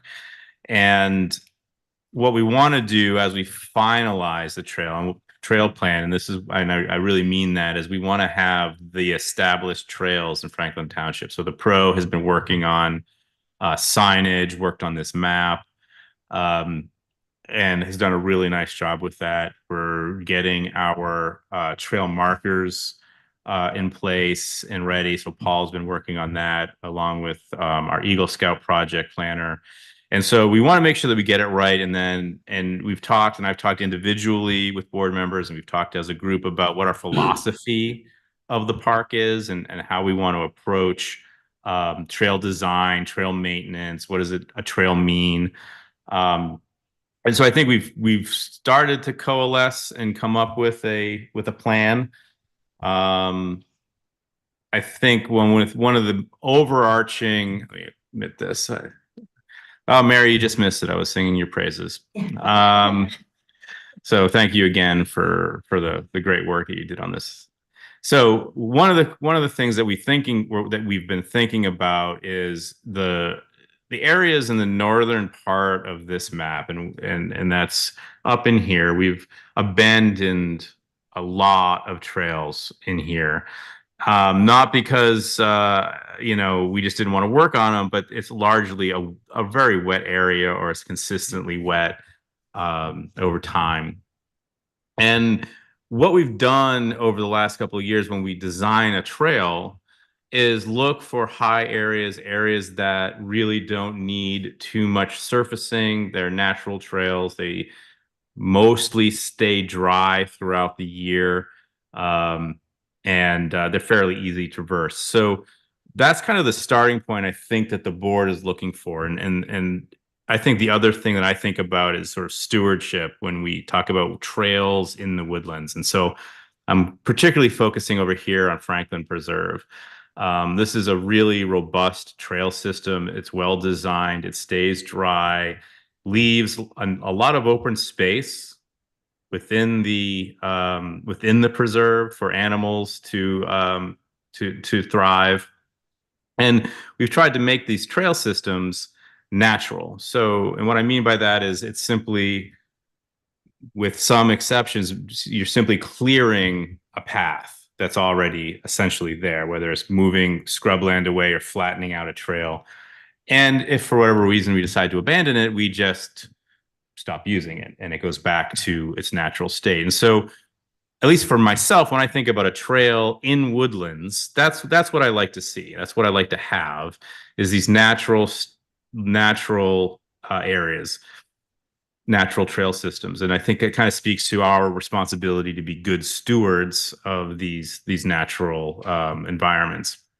So with that, we had a couple of discussions around this connector trail in here.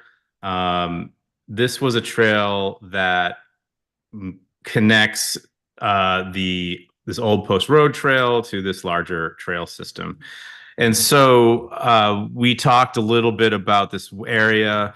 We had our engineer down there and take a look at it. And we've I guess identified it as an area of concern due to the amount of water that accumulates there over a significant amount of time throughout the year. There's a lot of standing water. You see a lot of the kind of vegetation that grows in standing water down there.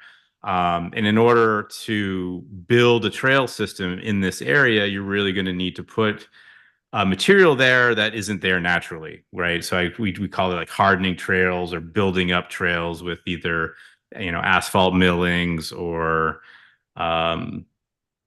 stone or what have you. And so I think one of the things that we want to focus on is pathways through this area that remain dry. And so when I talk about when we spoke with Andrea earlier during the pro report, we're not quite ready with the finalized map because we need to find that pathway that takes us into this trail system. And so I think that's probably the first piece that I wanted to talk about is this will probably be gone. And we're going to try and find a pathway that stays high and dry to get people sort of out of the muck and moving into these higher trail systems. So I think that was probably the first piece of discussion that we had. I don't know if there's anyone on the board who wants to kind of add anything regarding our philosophy there.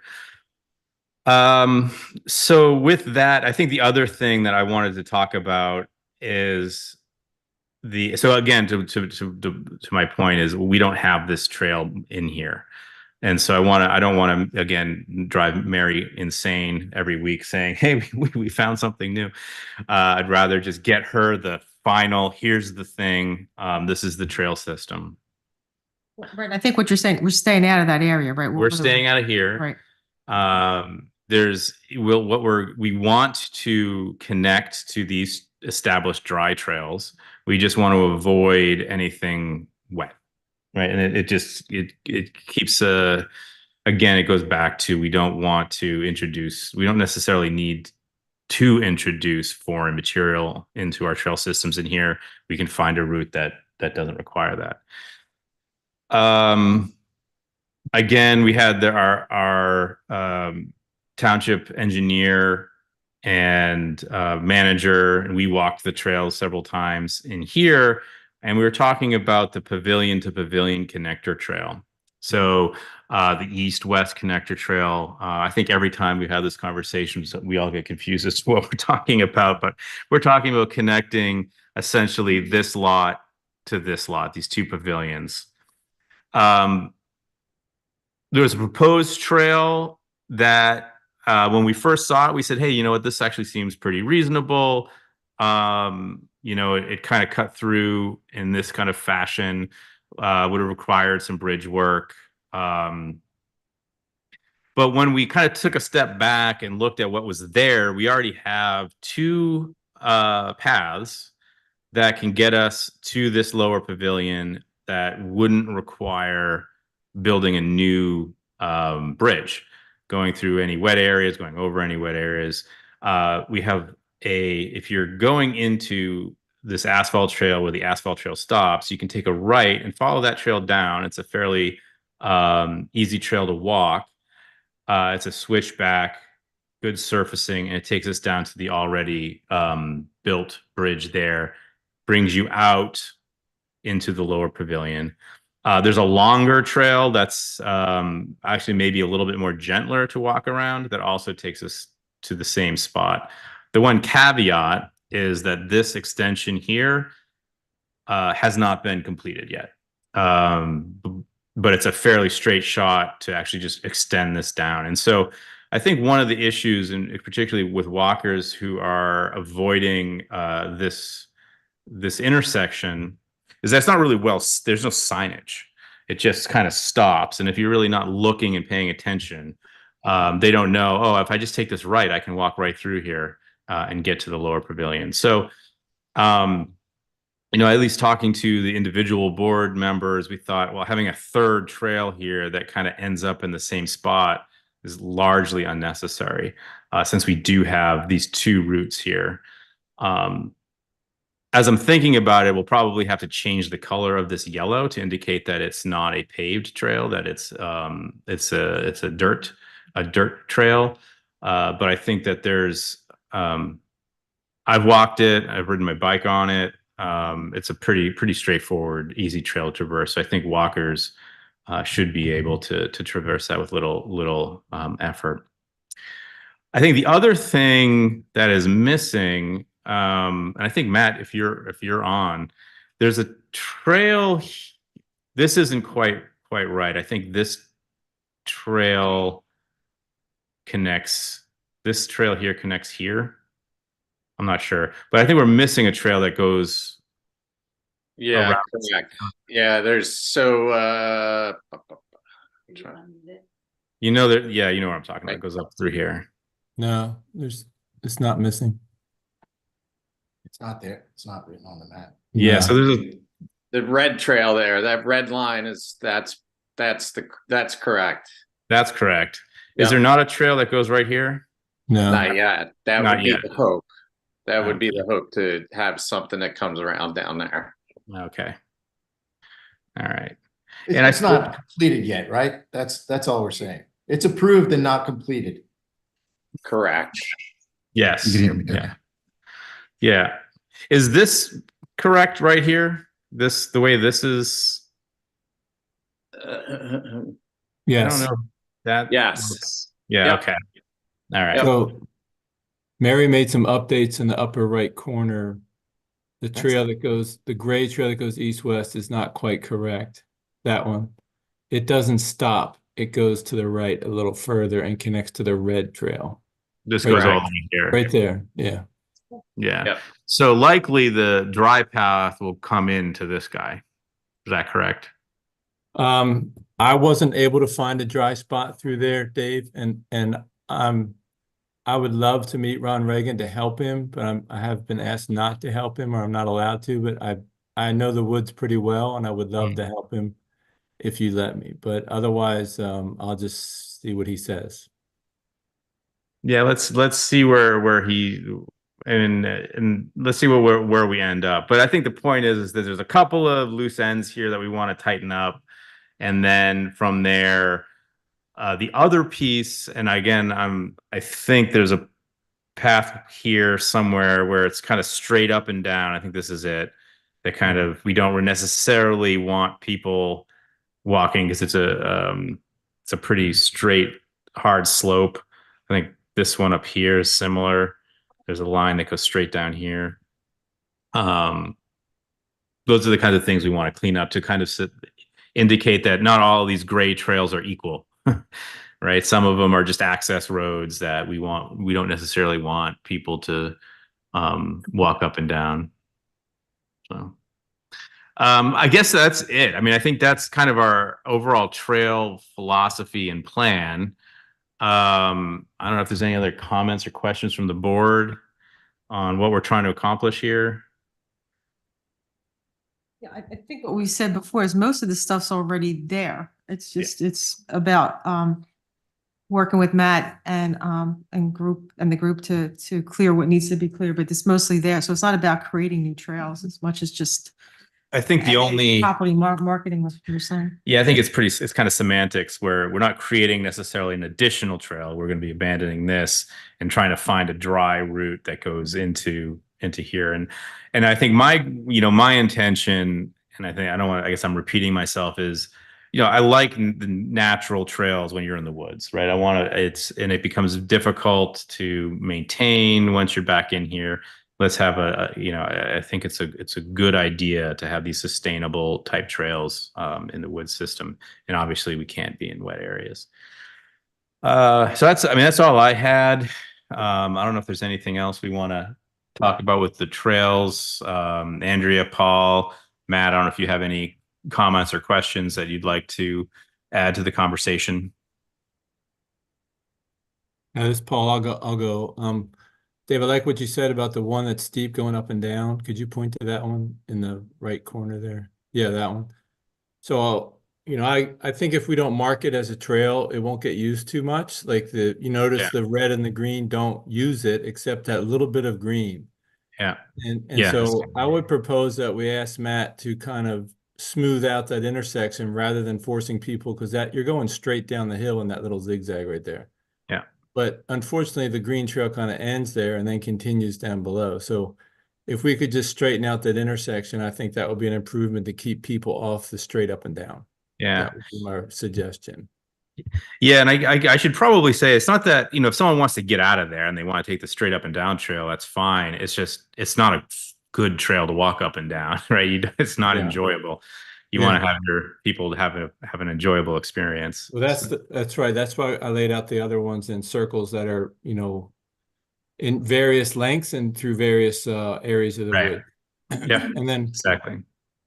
My other comment is the cross loop. I'll give up on that. I'm not going to keep pestering you guys, but I do want to say the little yellow trail there that you've highlighted No, to the right. Yeah, that is straight down the hill. And so It's not. my idea was to give up that straight down the hill because that's It's worse than Paul, it's not. The straight up and down is right here. There's a second trail that does not go straight down the hill. This is a switchback that goes out and Yeah. around and down. It's not straight down the hill. The straight down the hill is abandoned. It's a different Okay. trail. Yeah, just everyone's using it. The straight up and down one. Yeah. Yeah, they shouldn't be. They should be. That's my comment there is it needs to be there needs to be better signage at this intersection to stay right and not go down the hill. Okay. So what I'd like to do is put trail closed signs on that straight up and down. I Yeah. have for the last couple of years been like any sticks, logs, anything I throw across that trail, and people go in there and pull them off just so they can keep walking straight up and down. They love that trail, I guess. I don't know why. Yeah, they love it. I have no idea why, but yes, there's an alternate route that's been there for quite some time. But man, Yeah. people just once they're used to going a certain way, they go that way. So yeah, and I just rode this one, the one that's not straight up and down. And I think one of the things is, and this is why I brought the signage, is when I took that right, I'm like, oh wait a minute, am I actually going back around here, or does it switch back? Yep. So that's where we have the sign, and once it's colored, you're saying here's the yellow route, Yep. right? You stay on the yellow path, trust us, you'll get back. You know? Yeah. So And we don't in anywhere say that the yellow route is paved, so I don't have a problem with keeping it all as yellow just as a trail all right, marking. cool.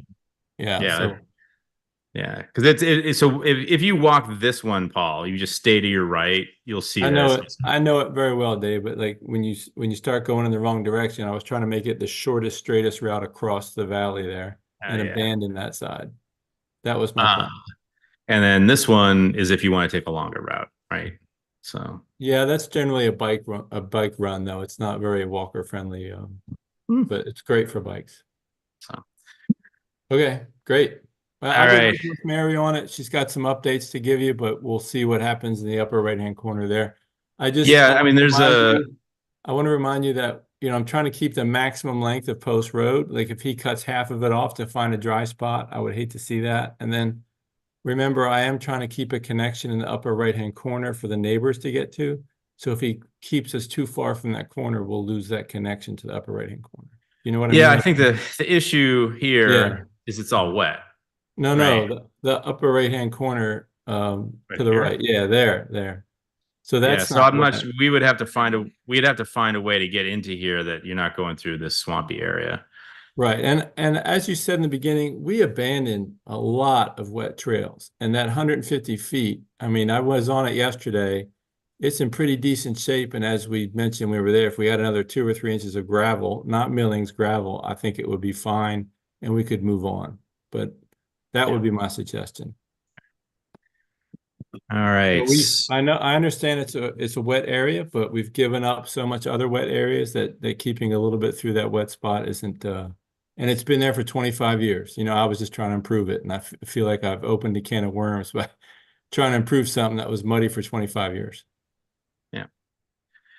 Good. All right. Okay. Thanks. All right. Thank you. So any other comments before we wrap up on our? So Jeff, I know we talked about connecting some things. Has that been addressed? Remember there was a little area that we want to connect that Matt was going to help us with? Remember you showed me the blue? Correct. So that's already here, right? That's already. And I apologize. I think Dave went over that, but that's that little connection there, the upper gray.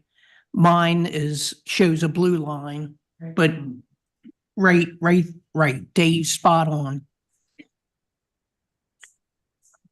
No. And Dave, right where you are right now, it comes out into the field, right? Right now, it dumps you basically like right here. Right. So that's going to not be there anymore? Correct. Okay. Right. So the benefit here from a township's perspective is we don't want to mow a little trail when we can just go bring it down right here to the yellow trail. And Okay. set them route. Okay. I just want to make sure I know. So some of the benefit too is, like when those kids are out there practicing, it keeps there's a lot of traffic, the parking area. So right now the trail goes through the parking area basically. So we could avoid that conflict there with kids on bikes and vehicles.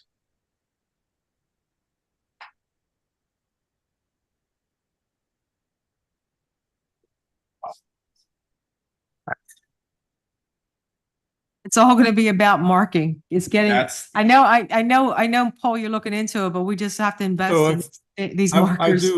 I want to give you an update on that. You know, I did get pricing from Voss Signs, and they're about $2.65 for a little 3-inch round disc. Is the same ones the state of New York uses for the Adirondack hiking trails. That's where I got the idea. And then for ones that have wording on them, it was just under $6 for each one that has words on it. It's just the arrow is $2.65. So I tried to count up how many intersections and how many we would need, you know, just get a rough idea. How And I'm how gonna are quote they on all that. secured to the posts? Is it Just screwed two in? screws, two screws. Yeah. Okay. Yeah. And then I wanted to, you know, get your approval to order all of them so that, like Andrea said, that Liam's would match the rest of the park. We don't want him to order from one company and we get a different design or something. Yeah. 'Cause Yeah, I you mean, can I see think the colors go across. yeah, and I think we have a pretty good idea where most of the crosses will be. Correct. So I think we just need to, yeah, so I don't see why we couldn't approve the ordering once you get the Well, estimate to us and all I that. have it from the one vendor, Voss Signs, but I thought it would be prudent. Jeff gave me the name of the sign company we use for most of our traffic signs. Ask them to give a price, just so I have, and then a third one, just so I have Yeah. 3 bidders, so Good. that you can be sure we have a good price on the Yeah. signs. Hey, Paul, order a couple. I mean, I know what a couple is, but so extra, because I know when I do a trail, I'm always looking for that next marker. So we Yeah, should, so we should yeah, be exactly, generous in our Donna. Yeah, markings. I like to be reminded I'm on the right path. Well, we Like you're don't- still on red. I agree. Exactly. We need the I ones with the agree, straight and- arrows. Keep going straight. Yeah. Right? I agree, and especially in snow when you can't Yeah. see exactly. And then I also wanted to order like 15 or 20% extra for 2 reasons. One, if there's any vandalism, people pull Yeah, them sure. off. That happens in White Clay Creek all the time. And the second one is in 5 years, when some are faded or missing or whatever, we'll have some spares that Jeff can keep. in the Yeah, no, sign I think shop that to makes sense. I replace. mean, again, you're right. We want more than we need because they're Yeah. gonna fall Yeah. apart. They're gonna get vandalized. All kinds of stuff can happen. So we want to make sure that we want an estimate and then we'll talk about it whenever you're prepared to talk about it. So, all right. So, thanks everybody. So now I'd like to open up the meeting to public comment. This public comment can include comments on anything attendees might want to share. Commenters must state their name and whether they are a township resident or a taxpayer of the township. Do we have any public comment?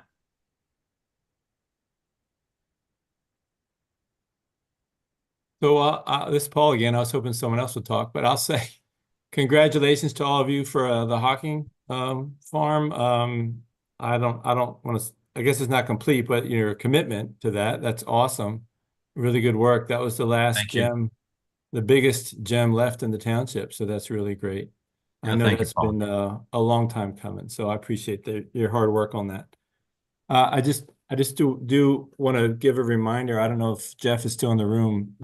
Not our Jeff, the other Jeff.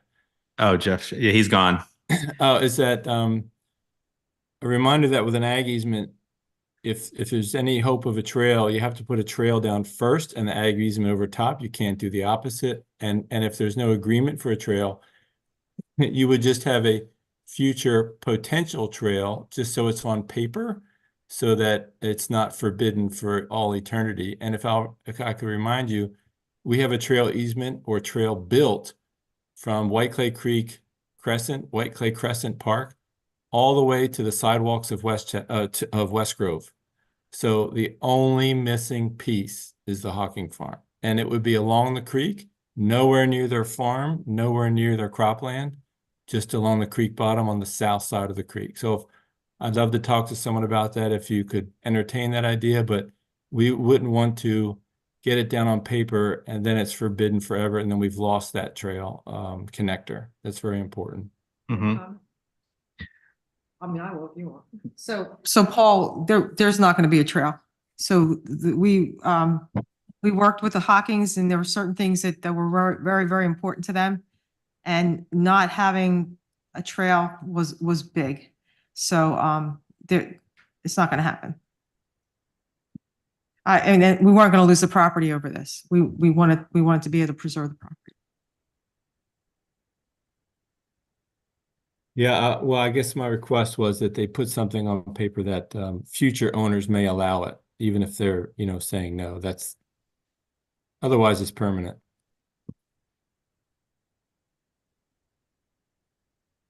Any other public comment? Yeah. So, while you don't have a formal organization that's been talking about America 250, we've been kicking around ideas, and I think occasionally they've been in my reports. And, we will obviously do some historically oriented things relating to the 250 celebration. In talking about history, one of the things that the discussions that I've attended at the county level, because the historical commissions have been involved in this, is that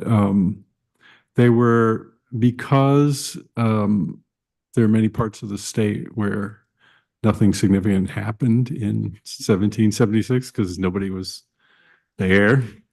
And so they don't have any local events, or they don't to celebrate. The county was encouraging people to think about things that matter locally when they talk about things to celebrate. It cuts both ways. You can come forward, you can also go backwards. So one of the things to talk about here might be, for example, the Mason-Dixon line, and early settlement in the area and things like that. And we've talked about looking at some of this stuff through the medium of doing talks, since we have a lot of experience doing that, and other townships like London Britain have material that they could put together for talks. That said, in talking about what we're doing, and I was mentioning it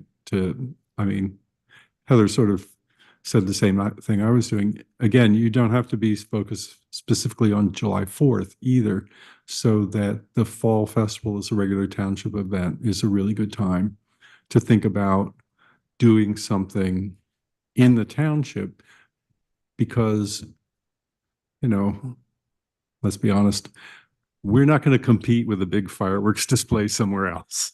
That's going to draw people out of the township on July 4th. So while we can't do something then, the time to do it would be when we've got people used to the idea of getting together here. And by then, I'm assuming we're going to have a couple more fall festivals under our belt, and we will have a habit. And so that's a good time. And so you could either look at, rather than creating a specific America 250, you could simply dedicate now 2026 to at the Fall Festival for being the township's celebration of the semi-quincentennial. I've been pronouncing that more than once. And so so you can deal with it in sort of that framework. If there are other things, though, that the township would like to think about doing, then you might want to think about maybe forming. I know, everybody has got all this free time they don't know what to do with, but you might want to think about forming some sort of subcommittee, let's call it, to focus on just fleshing out ideas for what you might want to do. Yeah, I think that's a great idea. 2 years is not really a long time. No, it's not. And I think maybe as we reach out and use our website and Facebook to talk about it, we solicit ideas of anyone who wants to lead that effort and be our, 2050 chair or whoever. I think it's a great idea. Absolutely. But Paul, I agree. I think it's a brilliant idea to do it with the fall festival because we can always use it as some kind of a theme Sure. and add it in there, and that would be a slam dunk. Right. And, you know, the other thing is, it just so happens that celebrating the semi-quincentennial any other year is not really going to be an issue. You're not going to do it. So you might as well take this opportunity because 250 only comes around once.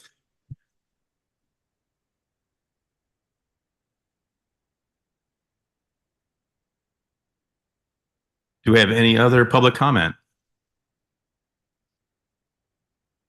All right, not hearing any, I make a motion to adjourn tonight's meeting at 9:10 p.m. Can I have a second? I'll second. All right, thank you, Jim. Any discussion? No? Please, don't adjourn. Okay. All right, all in favor, say aye. All right, motion carries 5-0. Good night, everybody. Good night. Good night.